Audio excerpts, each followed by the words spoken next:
ಕಳೆದ 15 ವರ್ಷಗಳಿಂದ ಕಾಡು ಕೃಷಿ ಅಂತ ಒಂದು ಪರಿಕಲ್ಪನೆಯಲ್ಲಿ ರೈತರ ಜೊತೆ ಹಿಂದೆ ಮುಂದೆ ಓಡಾಡಿ ಈ ಸಿರಿಧಾನ್ಯಗಳ ಬಗ್ಗೆ ಮತ್ತು ಬೇರೆ ಬೇರೆ ಆಹಾರ ಪದಾರ್ಥಗಳ ಬಗ್ಗೆ ಒಟ್ಟಾರೆ ಹೇಳಬೇಕು ಅಂದರೆ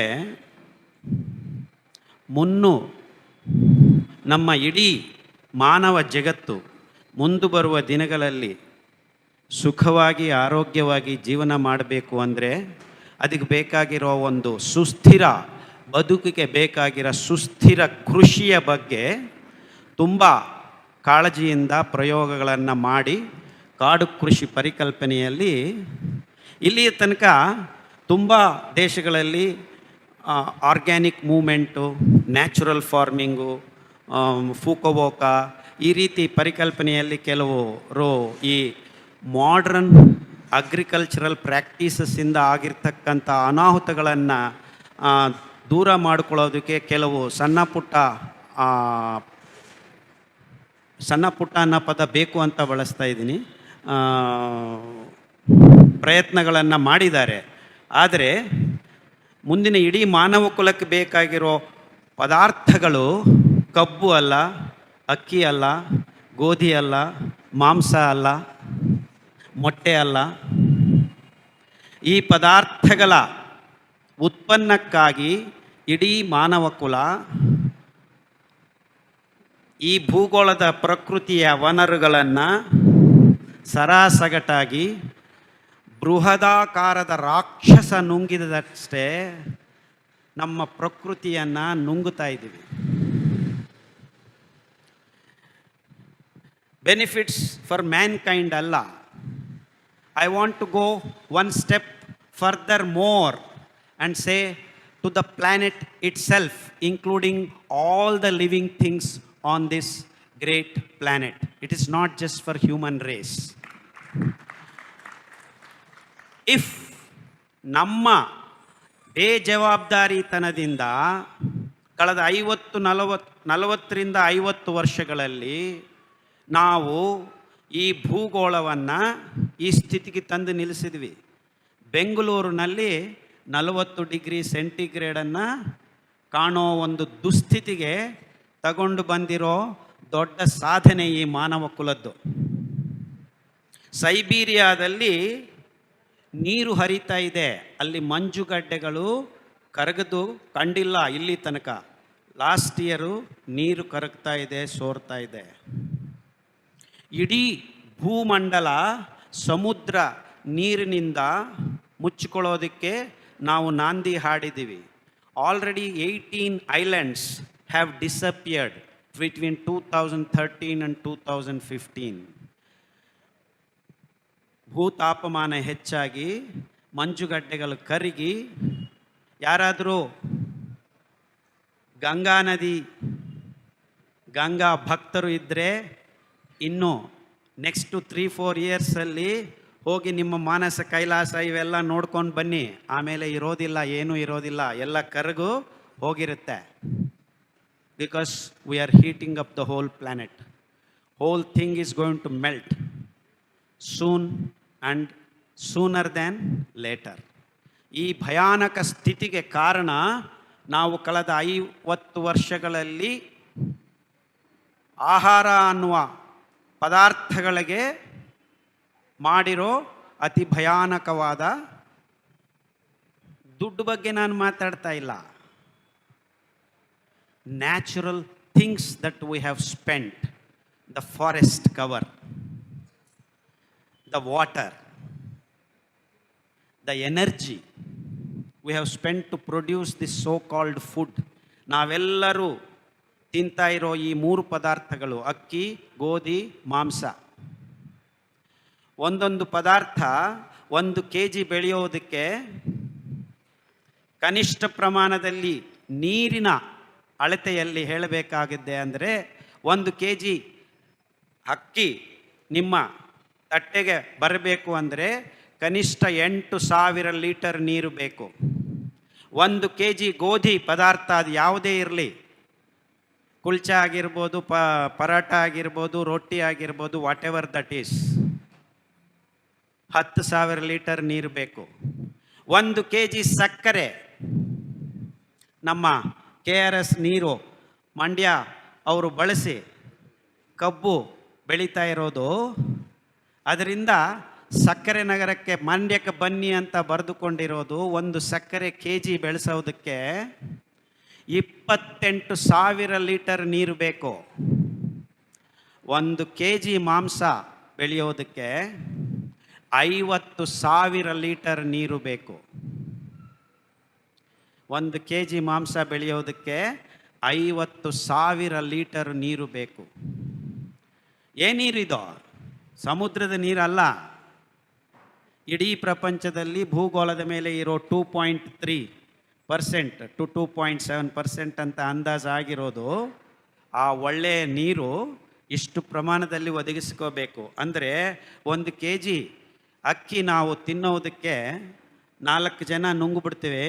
ಒಂದು ಹೊತ್ತಿಗೆ 4 ಜನಕ್ಕೆ ಸಾಕಾಗತ್ತೆ 1 kg ಅಕ್ಕಿ. ಅಂದರೆ 1 kg ಅಕ್ಕಿ 4 ಜನ ಊಟ ಮಾಡಿದರೆ 8,000 ಲೀಟರನ್ನು ನೀರನ್ನು ಕೃಷಿ ಭೂಮಿಗೆ ಒದಗಿಸಬೇಕಾಗಿದ್ದ ಅಗತ್ಯ. ಆ ನೀರಿನ ಒಂದು ಕಡೆಯಿಂದ ಇನ್ನೊಂದು ಕಡೆಗೆ ಡ್ಯಾಮ್ಗಳು ಕಟ್ಟಿ ಭೂಮಿಗೆ ತಗೊಂಡು ಹೋಗೋ ಒಂದು ಕಾರ್ಯಕ್ರಮ ನಡೆಸೋದಕ್ಕೆ ಅದು ಎಷ್ಟು ತೊಂದರೆ ಆಗತ್ತೆ ಅನ್ನೋದು ನಾವು ಯೋಚನೆ ಮಾಡಬೇಕಾಗಿದೆ. ಈ ಕಡೆ ಕಾಡನ್ನು ಕಟ್ ಮಾಡ್ತೀವಿ, ಈ ಕಡೆಯನ್ನು ಕಾಡನ್ನು ಕಟ್ ಮಾಡ್ತೀವಿ, ಮಧ್ಯದಲ್ಲಿ ಡ್ಯಾಮು ನಿಲ್ಲಿಸ್ತೀವಿ. ಇಲ್ಲಿ ಕಾಡು ಹೋಯಿತು, ಇಲ್ಲಿ ಕಾಡು ಹೋಯಿತು. ಕೊನೆಗೆ ನಾವೇನು ಮಾಡಿದ್ದೀವಿ? ನೀರನ್ನು ಬಳಸಿ 28,000 ಲೀಟರ್ ನೀರನ್ನು ಬಳಸಿ ಸಕ್ಕರೆಯನ್ನು ಉತ್ಪಾದನೆ ಮಾಡ್ತೀವಿ. 1 kg ಸಕ್ಕರೆ ಯಾತಕ್ಕೆ ಬಳಸ್ತಾ ಇದ್ದೀವಿ? ಕೋಕ್ ಕುಡಿಯಿರಿ ಅಂತ ಒಂದು ಕಡೆ ಶಾರುಖ್ ಖಾನು, ಪೆಪ್ಸಿ ಕುಡಿಯಿರಿ ಅಂತ ಒಂದು ಕಡೆ ಅಮೀರ್ ಖಾನು. ತಲ್ಕಂಬಲ್ಕ ಅನಿಸುತ್ತೆ. Aamir Khan for Coke, Shahrukh Khan for Pepsi. ನೀವಿಬ್ಬರು ಸರಿ ಇಲ್ಲ, ನಾನು ಮೇಲಿಂದ ಬರ್ತೀನಿ ಅಂತ ಸಲ್ಮಾನ್ ಖಾನು ಥಮ್ಸಪ್ಪಲ್ಲಿ ಬರ್ತಾನೆ. ಇವರೆಲ್ಲರೂ ನಮಗೆ ಕುಡಿಸೋದು ಒಂದು 100 ml ಕ್ಯಾನಿಗೆ. ಅದು ಥಮ್ಸಪ್ ಆಗಿರ್ಬೋದು, ಪೆಪ್ಸಿ ಆಗಿರ್ಬೋದು, ಕೋಕ್ ಆಗಿರ್ಬೋದು, ಇನ್ನೇನೋ ಹೆಸರಾಗಿರ್ಬೋದು. 42 ಗ್ರಾಮು ಸಕ್ಕರೆ. 100 ml ಈ ಪೇಯಗಳಲ್ಲಿ ನಾವೆಲ್ಲರೂ ನಮ್ಮ ಬಾಯಿಗೆ ಮತ್ತು ನಮ್ಮ ಮಕ್ಕಳ ಬಾಯಿಗೆ ಹಾಕ್ತಾ ಇರೋದು 42 ಗ್ರಾಮು ಸಕ್ಕರೆ. ನಾವು ಸಿಹಿ ಬೇಡ, ನಮ್ಕೀನು ಖಾರಖಾರವಾಗಿ ಏನಾದರೂ ತಿನ್ನೋಣ ಅಂತ ಪೊಟ್ಯಾಟೊ ಚಿಪ್ಸು ಅಥವಾ ಪೊಟ್ಯಾಟೊ ಚಿಪ್ಸ್, ಕುರುಕುರೆ, ಇದು ಅದು ಎಲ್ಲ ತಿನ್ನಕ್ಕೆ ಹೊರಟಿದ್ರೆ ಅದು 5 ಸ್ಟಾರ್ ಹೋಟೆಲ್ ಆಗಿರ್ಬೋದು ಅಥವಾ ರೋಡ್ ಮೇಲೆ ಕೊಡೋ ಪೊಟ್ಯಾಟೊ ಚಿಪ್ಸ್ ಆಗಿರ್ಬೋದು. ಅದರಲ್ಲೂ 10 ಗ್ರಾಮು ಸಕ್ಕರೆ ಹಾಕ್ತಾ ಇದ್ದಾರೆ. 30 kg 40 kg ಮಕ್ಕಳ ದೇಹದ ರಕ್ತದ ಪ್ರಮಾಣ 2ರಿಂದ 4 ಲೀಟರ್ ಇದ್ದರೆ 1 ಲೀಟರ್ ರಕ್ತದಲ್ಲಿ ಸಮತೋಲನವಾಗಿ ನಾವು ಜೀವನ ಮಾಡಬೇಕಂದ್ರೆ ಇರಬೇಕಾಗಿದ್ದ ಗ್ಲೂಕೋಸ್ ಅಂಶ 1 ಗ್ರಾಮ್ ಪರ್ ಲೀಟರ್ ಅಂತ ಅಂದ್ಕೊಂಡ್ರೆ 1 ಗ್ರಾಮ್ ಪರ್ ಲೀಟರ್. ಆ ಮಗು ದೇಹದ ಇಡೀ ರಕ್ತದಲ್ಲಿ 1 ಗಂಟೆ ಪ್ರಮಾಣ ಮಗು ಆಟ ಆಡಿದರೆ ಖರ್ಚಾಗುವಂಥ ಗ್ಲೂಕೋಸು 3 ಗ್ರಾಮ್ಸ್. ಸೊ ಬೆಳಗ್ಗೆ ಎದ್ದು ಮಕ್ಕಳ ಬಾಯಿಗೆ ಆ ಟೂತ್ಪೇಸ್ಟ್ ಇಷ್ಟು ಹಾಕಿ ಒಂದು ಸತಿ ಉಜ್ಜಿದ್ರೆ 3 ಗ್ರಾಮ್ಸ್ ಶುಗರ್ ರಕ್ತಕ್ಕೆ ಸೇರಿಸುತ್ತೆ. ಎಷ್ಟು ಬೇಗ? 1-2 ನಿಮಿಷದಲ್ಲಿ. Sugar is glucose plus fructose. 1 hydrolytic step will make sugar into glucose and our kids' blood is flooded with glucose. ಗ್ಲೂಕೋಸಿಂದ ಖುದ್ದಾಗಿ ಎಲ್ಲ ತುಂಬಿಸಿಡ್ತೀವಿ. ಅಂದರೆ ಆ ಮಗುಗೆ ಹಸುವಾಗಬೇಕು ಮತ್ತೆ ಅಂದರೆ 1 ಗಂಟೆ ಕಾಲ ಆ ಮಗು ಆಟ ಆಡಬೇಕು. ಯಾಕಂದರೆ ಟೂತ್ಪೇಸ್ಟಿಂದ ಉಜ್ಜಿದ್ದಕ್ಕೆ. ಆ್ಯಂಡ್ ಅಮೆರಿಕನ್ ಡೆಂಟಲ್ ಅಸೋಸಿಯೇಷನ್ ಅವರು ಹೇಳಿದ್ದಾರೆ, ಅದನ್ನು ಇಂಡಿಯನ್ ಡೆಂಟಲ್ ಅಸೋಸಿಯೇಷನ್ ಅವರು ಸೆಕೆಂಡ್ ಮಾಡಿದ್ದಾರೆ ಅಂತ ಅಡ್ವರ್ಟೈಸ್ಮೆಂಟ್ಸಲ್ಲೆಲ್ಲ ತೋರಿಸ್ಕೊಂಡು ಹಿಂಗೆ ಉಜ್ಜಿದ ತಕ್ಷಣ ನಿಮ್ಮ ಹಲ್ಲು ಗಟ್ಟಿ ಆಗತ್ತೆ ಅಂತ ಠಂಗ್ ಅಂತ ತೋರಿಸ್ತಾರೆ. ಅದೇನೋ ಕ್ಯಾಲ್ಶಿಯಂ ಬಂದು ಹಳ್ಳು ಅಪ್ಪಡಿಸ್ಕೊಂಡ್ಬಿಡುತ್ತೆ ಹಲ್ಲುಗಳಿಗೆ.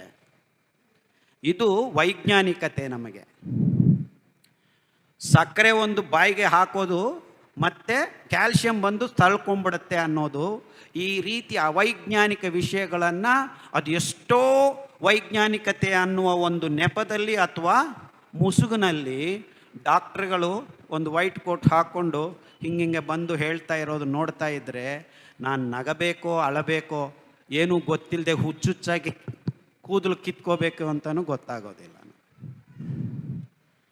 V have no problem with this. ಆ ಮಗು ಸಾಲದು ಅಂತ ಬಾಟಲ್ಗೆ, ಯಾವ ಬಾಟಲ್ಗೆ, ಪ್ಲಾಸ್ಟಿಕ್ ಬಾಟಲ್ಗೆ ಒಂದು ನಿಪ್ಪಲ್ ಹಾಕಿ ಅದರಲ್ಲಿ ಹಾಲು, ಅದು ಎಂಥ ಹಾಲು, ಆ ಜೆರ್ಸಿ ಹಸುಗಳಿಗೆ ಆಕ್ಸಿಟೋಸಿನ್ ಸಾಲದು ಅಂತ ಎಸ್ಟ್ರೋಜಿನ್ ಇಂಜೆಕ್ಷನನ್ನು ಕೂರಿಸಿ ಚೆನ್ನಾಗಿ ಒಂದು ಹಸು 15 ಲೀಟರ್ ಹಾಲು ಕೊಡುತ್ತೆ. ಇಡೀ ಪ್ರಪಂಚದಲ್ಲಿ ನಮ್ಮ ದೇಶ ಈಗ ಹಾಲಿನ ಉತ್ಪಾದನೆಯಲ್ಲಿ ನಂಬರ್ 1 ಅಂತ ಹೇಳಿಕೊಂಡು ಆ ಹಾಲನ್ನು ಮಕ್ಕಳಿಗೆ ಕುಡಿಸ್ತಾ ಇದ್ವಿ. ಆ ಕುಡಿಸೋ ಪದಾರ್ಥಗಳು ಈ ಪ್ಲಾಸ್ಟಿಕ್ ಬಾಟಲ್ಗಳು.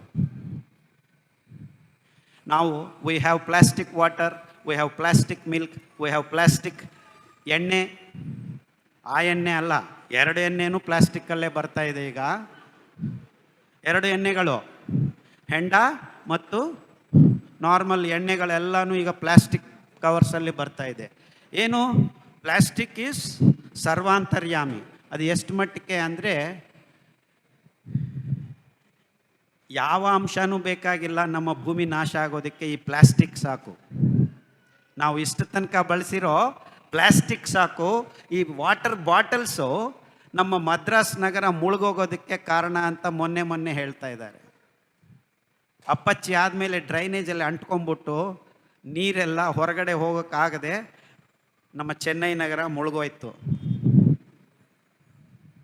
ಅದೆಷ್ಟು ಟನ್ಗಟ್ಟಲೆ ಮಾಡ್ತಾಯಿದ್ವಿ ಅಂದರೆ ನೀವು ಯೂಟ್ಯೂಬಲ್ಲಿ ಹೋಗಿ ನೋಡಬೇಕು, ಭಯ ಆಗತ್ತೆ ನಮಗೆ. ಅಂದರೆ ಅಸಹಜ ಪದಾರ್ಥಗಳಲ್ಲಿ ಹಾಕ್ಕೊಂಡು ಬೆಳಗ್ಗೆಯಿಂದ ರಾತ್ರಿ ತನಕ ನಾವು ಮಕ್ಕಳಿಗೆ ಈ ಪದಾರ್ಥಗಳನ್ನು ತುಂಬಿಸ್ತಾ ಇದ್ದೀವಿ. ಈ ಪ್ಲಾಸ್ಟಿಕ್ ಸೋರಿಕೆ ನೀರಿಗೆ, ಹಾಲಿಗೆ ಮತ್ತು ಎಣ್ಣೆಗೆ, ನಮ್ಮ ಕರಳಿಗೆ ಹೋಗಿ ಸೂಕ್ಷ್ಮ ಪೋಷಕಾಂಶಗಳನ್ನು ಹೀರಿಕೊಳ್ಳುವ ಜಾಗದಲ್ಲಿ ಅಂಟುಕೊಂಡು ಇಡೀ ಕರಳನ್ನು ಹೈಡ್ರೋಫೋಬಿಕ್ ಅಂದರೆ ನೀರನ್ನು ಹೊರಗಡೆ ತಳ್ಳುವ ಶಕ್ತಿ, ಹೈಡ್ರೋಫಿಲಿಕ್ ಆಗಿರಬೇಕು. ಅಂದರೆ ನೀರನ್ನು ಪ್ರೀತಿಸೋ ಶಕ್ತಿ ನಮ್ಮ ಕರಳಿಗೆ ಗುದದ ದ್ವಾರ ತನಕ ಇರಬೇಕಾಗಿದ್ದನ್ನು ಈ ಅಸಹಜ ಪದಾರ್ಥಗಳ ಬಳಕೆಯಿಂದ ಹೈಡ್ರೋಫೋಬಿಕ್ ನೇಚರ್ ಮಾಡಿ ಸೂಕ್ಷ್ಮ ಪೋಷಕಾಂಶಗಳನ್ನು ಹೀರಿಕೊಳ್ಳೋಕ್ಕಾಗದೆ ನಮ್ಮ ಮಕ್ಕಳು 15 ವರ್ಷ 20 ವರ್ಷಕ್ಕೆ ಬೊಕ್ಕೆ ತಲೆ, ನೋ ಹೇರ್ ಇಲ್ಲದ ಹೆಣ್ಣು ಮಕ್ಕಳು ಹುಟ್ಟಕ್ಕೆ ಶುರು ಮಾಡಿದ್ದಾರೆ. There are kids now are being born without hair. In fact America, Europe ಖಂಡಗಳಲ್ಲಿ ಹೇರ್ ಇಲ್ಲದೇ ಮಕ್ಕಳು ಹುಟ್ಟೋದು, ಬೋಳಾಗೆ ಹುಟ್ಟುತ್ತಾರೆ, ಅಲ್ಪ ಸ್ವಲ್ಪ, ಆಮೇಲೆ ಒಂಚೂರು ಪಾರು ಬರ್ತವೆ. ಅಷ್ಟ್ಯಾಕೆ ಈಗ ಇಡೀ ಅಮೆರಿಕನ್ ಯುರೋಪ್ ಕಂಟ್ರೀಸು ನಮ್ಮ ತಿರುಪತಿ ತಿಮ್ಮಪ್ಪದ ಹತ್ರ ಬಂದು ಕೂದಲು ಬಿಸ್ನೆಸ್ ಮಾಡ್ತಾ ಇದ್ದಾರೆ. ಈ selling 18 crore rupees worth hair. ನಾವೆಲ್ಲರೂ ಹೋಗಿ ದೇವರು ಅಪ್ಪ ತಗೋ ಮುಡಿ ಅಂತ ಕೊಡ್ತೇವೆ, ಆಯಪ್ಪ ಬಿಸ್ನೆಸ್ ಮಾಡ್ಕೊಂಡು ಕೂತಿದ್ದಾನೆ. ಅವರೆಲ್ಲ ತೊಗೊಂಡೋಗಿ ಟೋಪನ್ ಹಾಕ್ಕೊಂಡು ಮತ್ತೆ ಬಣ್ಣ ಹಚ್ಕೊಂಡು ಟಿ ವಿಯಲ್ಲಿ ಕಾಣಿಸಿದ್ರೆ ಅವ್ರು ಆ ಬಣ್ಣ ಹಚ್ಚಿದ್ದಾರೆ, ಈ ಬಣ್ಣ ಹಚ್ಚಿದ್ದಾರೆ ಅಂದರೆ ನಾವು ಆ ಬಣ್ಣ ತೊಗೊಂಡು ಬಂದು ಹಚ್ಕೊಳ್ತಾ ಇದ್ದೀವಿ. ಅಂದರೆ just simple thing like drinking water through plastic bottles can cause this kind of trouble. ತುಂಬ ಮೋಸ ಏನಂದರೆ before treatment bald head, after treatment ಕೂದಲು ಚುಚ್ಚಿದ್ದೀವಿ ಬನ್ನಿ ಅಂತಾರೆ. ದೇವ್ರು ಕೊಟ್ಟಿರೋ ಕೂದಲೇ ನಿಲ್ತಾ ಇಲ್ಲ ಇಲ್ಲಿ, ಇವ್ರು ಚುಚ್ಚಿರೋ ಕೂದಲು ನಿಲ್ತವಾ? ಎಲ್ಲಿಂದ ಬಂತು? ಆ ಸೂಕ್ಷ್ಮ ಪೋಷಕಾಂಶಗಳು ನಿಮ್ಮ ಕರಳಿನಲ್ಲಿ ಹೀರಿಕೊಳ್ಳೋಕ್ಕಾಗದೇ ಇರೋದರಿಂದ ಕೂದಲು ಉದುರ್ತಾ ಇವೆ. ಫೆಡರರು ಮತ್ತು ಈ ದೊಡ್ಡ so called very healthy stars have lost their hair because they have been drinking water. ನಮ್ಮ ದೇಶದಲ್ಲಿ ಈಗ ಬೊಕ್ಕೆ ತಲೆ ಚಿಕ್ಕ ಮಕ್ಕಳಿಗೆ ಬರ್ತಾ ಇರೋದು ಈ ಪ್ಲಾಸ್ಟಿಕ್ ಬಾಟಲ್ ವಾಟರ್ ನೀರು ಕುಡಿಯೋಕ್ಕೆ ಶುರು ಮಾಡಿದ ಮೇಲೆ. ಈ ಪ್ಲಾಸ್ಟಿಕ್ ಹಾಲು ಕುಡಿಯೋಕ್ಕೆ ಶುರು ಮಾಡಿದ ಮೇಲೆ. ಅದು ಸಣ್ಣ ಪುಟ್ಟ ಮಕ್ಕಳಿಗೆ ಈ ವಾಟರ್ ಟ್ರೀಟ್, ಟಬ್ಬರ್ ಟ್ರೀಟನ್ನು ಇಟ್ಕೊಂಡು ಹಾಲು ಕುಡಿಸ್ತಾ ಇದ್ದಾರೆ. ತಾಯಿ ಹಾಲು ಕುಡಿಸೋದನ್ನು ಬಿಟ್ಟು ಈ ಪ್ಲಾಸ್ಟಿಕ್ ಬಾಟ್ಲಲ್ಲಿ ಹಾಲು ಕುಡಿಸ್ತಾ ಇದ್ದಾರೆ. ಆ ಹಾಲು ಹಾರ್ಮೋನ್ ಯುಕ್ತ ಆಗಿರೋದ್ರಿಂದ ಹೆಣ್ಣುಮಕ್ಕಳು 8 ವರ್ಷಕ್ಕೆ 9 ವರ್ಷಕ್ಕೆ ಮುಟ್ಟಾಗ್ತಾ ಇದ್ದಾರೆ. 14 ವರ್ಷಕ್ಕೆ 15 ವರ್ಷಕ್ಕೆ ಮುಟ್ಟಾಗಬೇಕಾಗಿದ್ದು ನಾನು ಸಣ್ಣವನಿದ್ದಾಗ, when I was 14 or 15, that's when my counterparts women were getting their first menarche. ಈಗ ಹಂಗಿಲ್ಲ. ಅಮೆರಿಕಾದಲ್ಲಿ 6 ವರ್ಷ ಹೆಣ್ಮಕ್ಕಳು ಮುಟ್ಟಾಗ್ತಾ ಇದ್ದಾರೆ. ನಾವೇನು ಹಿಂದೆ ಇಲ್ಲ ಅಂತ ನಮ್ಮ ಬೆಂಗಳೂರಲ್ಲಿ ಈಗ ಮೊನ್ನೆ ನನ್ನ ಹತ್ರ ಕರ್ಕೊಂಡು ಬಂದಿದ್ದಾರೆ. ಒಂದು ಹೆಣ್ಮಗು 8 ವರ್ಷ ಮುಟ್ಟಾಗ್ತಾ ಇದೆ, ನಿಲ್ತಾ ಇಲ್ಲ ಅಂದರೆ ಒಂದು ಇಂಜೆಕ್ಷನ್, ನಿಂತ ಮೇಲೆ ಮತ್ತೆ ಮುಟ್ಟು ಬರ್ತಾ ಇಲ್ಲ ಅಂತ ಮತ್ತೆ ಇನ್ನೊಂದು ಇಂಜೆಕ್ಷನ್. ಈ ಇಂಜೆಕ್ಷನು ಆ ಇಂಜೆಕ್ಷನ್ ಹಾಕ್ಕೊಳ್ಳೋದಕ್ಕೆ ಆ ಮಗುಗೆ ಕಕ್ಕಸ್ ಬರ್ತಾ ಇಲ್ಲ ಅಂತ ಇನ್ನೊಂದು ಡಾಕ್ಟ್ರ್ ಹತ್ರ ಹೋಗಿ ಇನ್ನೊಂದು ಇಂಜೆಕ್ಷನ್. ಇದು ನಾನು ಕಥೆ ಹೇಳ್ತಾ ಇಲ್ಲ. I keep getting this kind of cases for the last 15 years. ಕನಿಷ್ಠ ಅಂದರೆ ತಿಂಗಳಿಗೆ 2-3 ಬರ್ತಾ ಇದೆ. ಆ ಮಗುಗೆ ಪ್ರಜ್ಞೆ ಇಲ್ಲದೆ, ಇನ್ನೂ 6 ವರ್ಷ 8 ವರ್ಷ ಒಳಗಡೆ ಮುಟ್ಟಾಗಿದೆಯಮ್ಮ ನೀನು, ಆ ಮಗು ಇನ್ನೂ ಸಣ್ಣ ಮಗು, ಕಣ್ಣು ಪಿಟ ಅಂತ ತೆಗಿತಾ ಇರುತ್ತೆ. ಅದನ್ನು ನೀವು ದೊಡ್ಡವಳಾಗಿದೆಯಮ್ಮ ಅಂತ. ಏನು ದೊಡ್ಡವಳು ಏನು ಸಣ್ಣವಳು ಆ ಮಗು ಗೊತ್ತಾಗೋದಿಲ್ಲ, ನನಗೂ ಗೊತ್ತಾಗ್ತಾ ಇಲ್ಲ. ಇದು ನಾವು ಮಾಡಿರೋ ದೊಡ್ಡ ಸಾಧನೆ. ಈ ಹಾಲನ್ನು ಉತ್ಪಾದನೆ ಮಾಡೋದಕ್ಕೆ ಈ ಜರ್ಸಿ ಹಸುಗಳನ್ನು ಬೇರೆ ದೇಶಗಳಿಂದ ತಂದು ಇಳಿಸ್ಕೊಂಡಿದ್ದೀವಿ.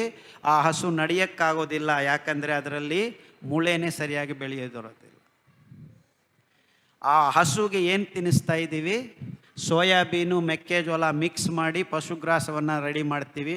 ಸೋಯಾಬೀನು ಒಂದು ಕಡೆ ಜೆನೆಟಿಕಲಿ ಮಾಡಿಫೈಡ್ ಫುಡ್ಡು, ಈ ಅಮೆರಿಕನ್ ಸ್ವೀಟ್ ಕಾರ್ನ್ ಇನ್ನೊಂದು ಜೆನೆಟಿಕಲಿ ಮಾಡಿಫೈಡ್ ಫುಡ್ಡು. ಎರಡನ್ನೂ ಮಿಕ್ಸ್ ಮಾಡಿ ಸ್ಟೆರಾಯ್ಡ್ಸ್ ಲೇಪನೆ ಮಾಡಿ ಆ ಹಸುಗಳಿಗೆ ತಿನ್ನಿಸೋದು. ಅದು 1 kg ಮಾಂಸ ಮಾಡ್ಕೊಳ್ಳೋದಕ್ಕೆ 8 kg ಧಾನ್ಯ ತಿಂದಿದ್ದು 6 ತಿಂಗಳಲ್ಲಿ 600 kg ಮಾಂಸ ಆಗುತ್ತೆ. ಮೊನ್ನೆ ಆಂಧ್ರದಲ್ಲಿ just 3 days back mad cow ಡಿಸೀಸಿಂದ 6 ಜನ ಸತ್ತೋಗಿದ್ದಾರೆ ಈ ರೀತಿ ಮಾಂಸ. In fact 5-6 years back whole Europe burnt millions of cows because these cows had mad cow disease. ಮತ್ತು ಇನ್ನು 4 ವರ್ಷ ಹಿಂದೆ ನಮ್ಮ ಬೆಂಗಳೂರಲ್ಲಿ ಹಂದಿ ಜ್ವರ ಬಂತು, 1800 ಜನ ತೀರೋದು. ಅಲ್ಲೆಲ್ಲೋ ಮೆಕ್ಸಿಕೋದಲ್ಲಿ ಹಂದಿ ಮಾಂಸ ತಿಂದಂತೆ ಅವನು ಬೆಂಗಳೂರಿಗೆ ಟ್ರಾವೆಲ್ ಮಾಡೋಷ್ಟಿಗೆ ಸೀನು ಜ್ವರ ಬಂದ್ಬಿಡ್ತು. ಬೆಂಗಳೂರಲ್ಲಿ 1800 ಜನ ನೆಗೆದು ಬಿದ್ದೋದ್ರು. H5N1 ಅಂತ ಒಂದು ಹೆಸರಿಡೋದು, H1N1 ಅಕ್ಕಿ ಜ್ವರ ಅಂತ. ಆ್ಯಸ್ ವಿ ಸ್ಪೀಕ್ ಹಾಂಗ್ಕಾಂಗಲ್ಲಿ ಈಗ ಕೋಳಿಗಳನ್ನು ಸುಡ್ತಾ ಇದ್ದಾರೆ. ದೇರ್ ಈಸ್ ಬರ್ಡ್ ಫ್ಲೂ ಅಂತ.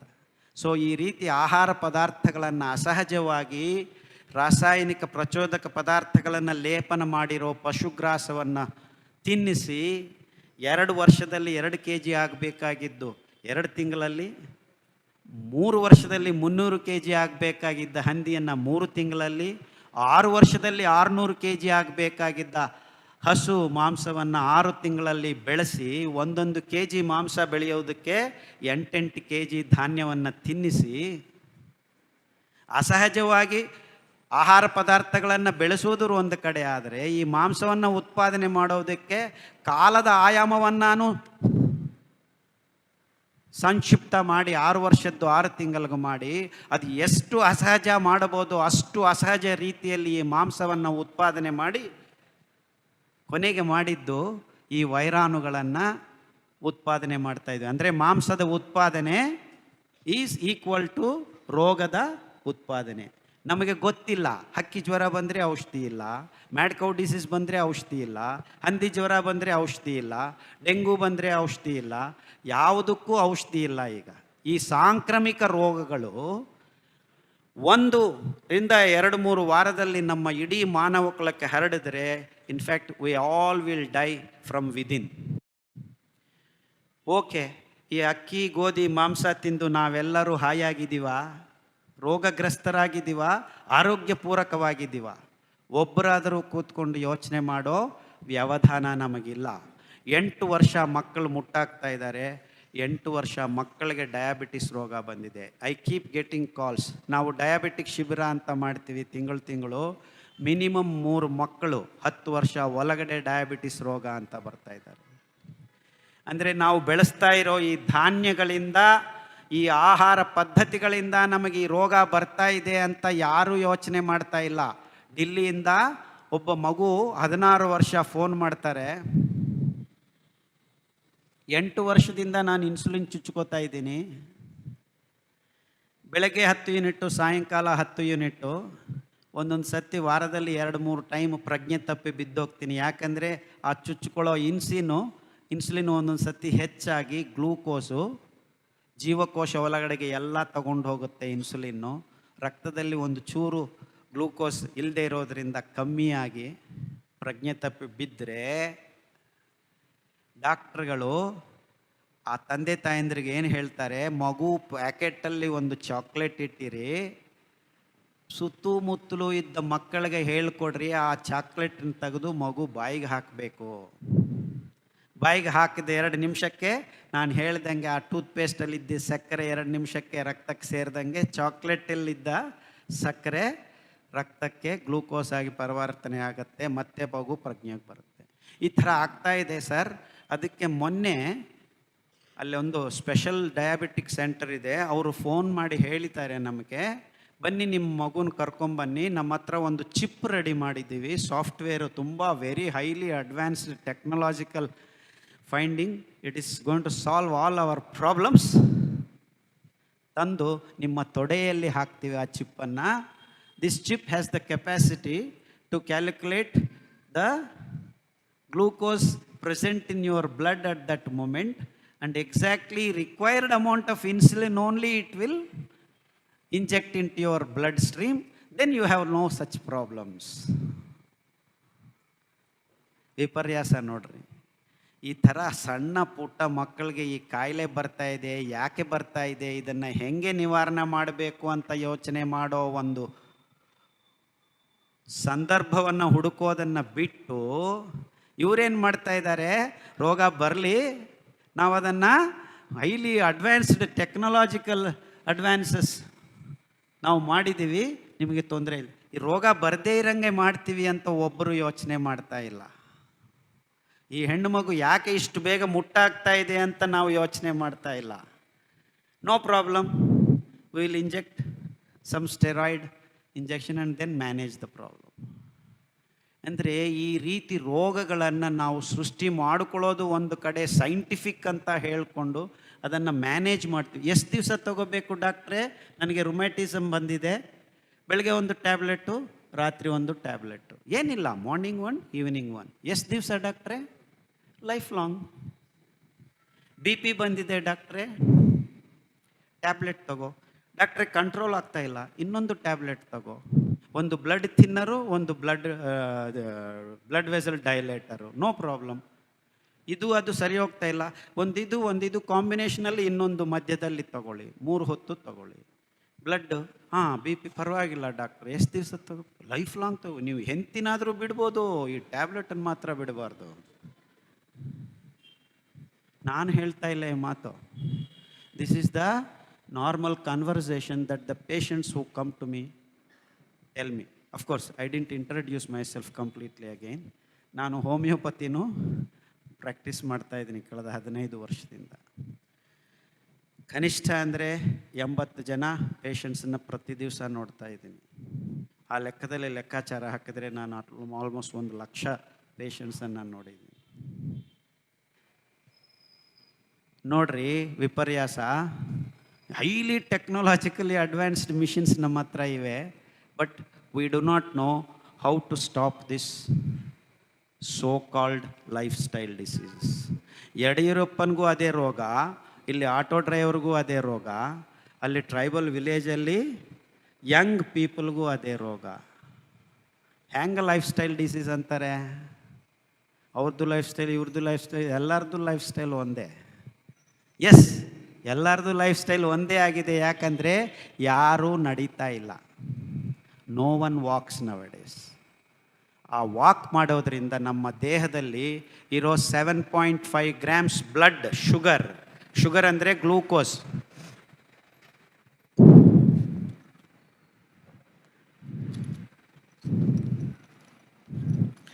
We are supposed to have 5 to 6 liters of blood in our body. If you are huge body, it may be 6 liters. If I am small body, 5 liters. Each liter, ಒಂದು litre ರಕ್ತದಲ್ಲಿ 1.5 grams sugar, up to sugar ಅಂದರೆ glucose. I am using the word both synonymously. Sugar ಅಂದರೆ penultimate step ನಮ್ಮ digestive ಸಿಸ್ಟಮಲ್ಲಿ. Sugar hydrolyses to give glucose plus fructose. ಆ glucose ರಕ್ತಕ್ಕೆ ಸೇರ್ತಾ ಇದ್ದಂಗೆ ನಮ್ಮ ಪಚನನಾಳದ ಕ್ರಿಯೆ ಮುಕ್ತಾಯಗೊಳ್ಳುತ್ತೆ. ಅಂದರೆ if you produce glucose in to your blood, you are finishing the digestive process. ಈ ಪಚನ ಕ್ರಿಯೆಯನ್ನು ನಾವು ಅಂತ್ಯಗೊಳಿಸ್ತಾ ಇದ್ದೀವಿ ಅಂದರೆ ಗ್ಲೂಕೋಸನ್ನು ಕೊನೆಗೆ ಉತ್ಪಾದನೆ ಮಾಡಿದ್ದೀವಿ ಅಂತ. ಅಂದರೆ ನಾವು ಬಾಯಿಗೆ ಹಾಕ್ಕೊಳ್ಳೋ ಪದಾರ್ಥ ಸಕ್ಕರೆ ಆದರೆ ಪಚನ ಕ್ರಿಯಕ್ಕೆ ಸ್ಥಾನನೇ ಇಲ್ಲ. ಅಂದರೆ ನಾವು ಸಕ್ಕರೆ ಬಾಯಿಗೆ ಹಾಕ್ತಾ ಇದ್ದೀವಿ ಅಂದರೆ ನಮಗೆ ದೇವರು ಈ ಜೀರ್ಣನಾಳ, ಜಠರ, ದೊಡ್ಡ ಕರಳು, ಸಣ್ಣ ಕರಳು, ಈ ಪಿತ್ತಾಶಯ, ಲಿವರು, ಏನು ಬೇಕಾಗಿಲ್ಲ ಅಂತ. ಅಂದರೆ ನಿಜವಾಗಲೂ ಮಾನವ ಕುಲ ಬಾಯಿಗೆ ಸಕ್ಕರೆ ಹಾಕ್ಕೊಳ್ಳೋದು ಅಷ್ಟು ಅವೈಜ್ಞಾನಿಕತೆ ಇನ್ನು ಪ್ರಪಂಚದಲ್ಲಿ ಯಾವುದೂ ಇಲ್ಲ. ಅಂದರೆ we don't need any sugar at all to produce. ಅಂದರೆ ಮಾನವ ಕುಲ ಸಕ್ಕರೆಯನ್ನು ಉತ್ಪಾದನೆ ಮಾಡೋ ಅಗತ್ಯ ಇಲ್ಲ. ಅಂಥ ಸಂದರ್ಭದಲ್ಲಿ ನಮ್ಮ Maharashtra alone produces 4.5 lakh tons of sugar. ನಾವೇನು ಹಿಂದೆ ಇಲ್ಲ ಅಂತ Karnataka 2.94 lakh tons sugar. This is 2010 figures. ಎಲ್ಲರೂ ತಿಳ್ಕೊಂಡಂಗೆ ಶ್ವಾಸಕ್ರಿಯೆ ನಮ್ಮ ಶ್ವಾಸಕೋಶಗಳಲ್ಲಿ ಆಗೋದಿಲ್ಲ. ಶ್ವಾಸಕೋಶಗಳು ಓನ್ಲಿಯೇ ಟ್ರಾನ್ಸಿಟರಿ ಪ್ಲ್ಯಾಟ್ಫಾರ್ಮ್. ಅಲ್ಲಿ ಹೋಗಿ ಆಕ್ಸಿಜನ್ನ ತುಂಬಿಕೊಂಡು ರಕ್ತ ಕಣಗಳು ಜೀವಕೋಶ ಒಳಗಡೆಗೆ ಹೋದಾಗ ಆ ಆಕ್ಸಿಜನ್ ಕಾರ್ಬನ್ ಡೈಆಕ್ಸೈಡ್ ಆಗಿ ಪರಿವರ್ತನೆ ಆಗೋದು ಯಾವಾಗ ಈ ಗ್ಲೂಕೋಸನ್ನು ಬರ್ನ್ ಮಾಡಿ ಮತ್ತೆ ಕಾರ್ಬನ್ ಡೈಆಕ್ಸೈಡನ್ನು ತುಂಬಿಕೊಂಡು ಶ್ವಾಸಕೋಶಕ್ಕೆ ಬಂದು ಎಕ್ಸ್ಚೇಂಜ್ ಮಾಡಿಕೊಳ್ಳುತ್ತೆ. ಇದು ಶ್ವಾಸಕ್ರಿಯೆ, ಉಚ್ಛ್ವಾಸ ನಿಶ್ವಾಸಗಳಲ್ಲಿ. ಅಂದರೆ ಈ ದ್ರವ್ಯ ಪ್ರಪಂಚ ಶಕ್ತಿಯನ್ನು ಬಿಡುಗಡೆ ಮಾಡುತ್ತೆ ಆ ಬರ್ನಿಂಗ್ ಆದಾಗ. ಇದನ್ನು ATP ಅಂತ, ಅಡಿನೋಸೈನ್ ಟ್ರೈಫಾಸ್ಫೇಟ್ ಅಂತ, ಮೈಟೋಕಾಂಡ್ರಿಯಾ ಅಂತ ಒಂದು ಯಂತ್ರಾಂಗ ದೇವರು ಇಟ್ಟಿದ್ದಾರೆ ಪ್ರತಿಯೊಂದು ಜೀವಕೋಶದಲ್ಲಿ. ಅದು ತಗೊಂಡು ATPಯನ್ನು ರೆಡಿ ಮಾಡಿದರೆ ನಮ್ಮ ಪ್ರತಿಯೊಂದು ಜೀವಕ್ರಿಯೆಗೂ ಬೇಕಾಗಿರೋ ಶಕ್ತಿ ಅಡಿನೋಸೈನ್ ಟ್ರೈಫಾಸ್ಫೇಟ್, ಆ 3rd ಫಾಸ್ಫೇಟ್ ಬಾಂಡ್ ಬ್ರೇಕ್ ಆದಾಗ ಎನರ್ಜಿ ಬರುತ್ತೆ. ಆ ಶಕ್ತಿಯಿಂದ ನಾವೆಲ್ಲರೂ ಜೀವನ ಕ್ರಿಯೆಗಳನ್ನು ನಡೆಸ್ಕೊಂಡು ಬರ್ತಾಯಿದ್ದೀವಿ. ಆ ಶಕ್ತಿ ಉತ್ಪಾದನೆ ಆಗಬೇಕು ಅಂದರೆ ನಾವು ಇಂಗಾಲಾಮ್ಲವನ್ನು ಬಿಡುಗಡೆ ಮಾಡಬೇಕು. ಇಂಗಾಲಾಮ್ಲ ಬಿಡುಗಡೆ ಆಗಬೇಕು ಅಂದರೆ ಗ್ಲೂಕೋಸ್ ಬರ್ನ್ ಆಗಬೇಕು. ಓಕೆ, ಬರ್ನ್ ಆಗ್ತಾ ಇಲ್ಲ. ಯಾಕಂದರೆ 1950 ಪ್ರತಿಯೊಂದು average man, human being use to walk 18 kilometers. 2010 average man is walking 0.18 kilometers. ಅಂದರೆ ಗ್ಲೂಕೋಸು ಖರ್ಚಾಗ್ತಾ ಇಲ್ಲ, ಮತ್ತೆ ವಾಪಸ್ ರಕ್ತಕ್ಕೆ ಬರ್ತಾ ಇದೆ. ಯಾಕೆ? ನಾವು ತಿಂತಾ ಇರೋ ಈ ಅಕ್ಕಿ, ಗೋಧಿ ವಿದಿನ್ 15 minutes, 15 ನಿಮಿಷದಲ್ಲಿ ರಕ್ತಕ್ಕೆ ಗ್ಲೂಕೋಸನ್ನು ಸೇರಿಸ್ತಾ ಇದೆ. ನಮ್ಮ ಪಚನನಾಳದಲ್ಲಿದ್ದ ಈ ಸೀರೀಸ್ ಆಫ್ ಹೈಡ್ರಾಲಿಟಿಕ್ ಸ್ಟೆಪ್ಸು 0 ಆಗಿದೆ.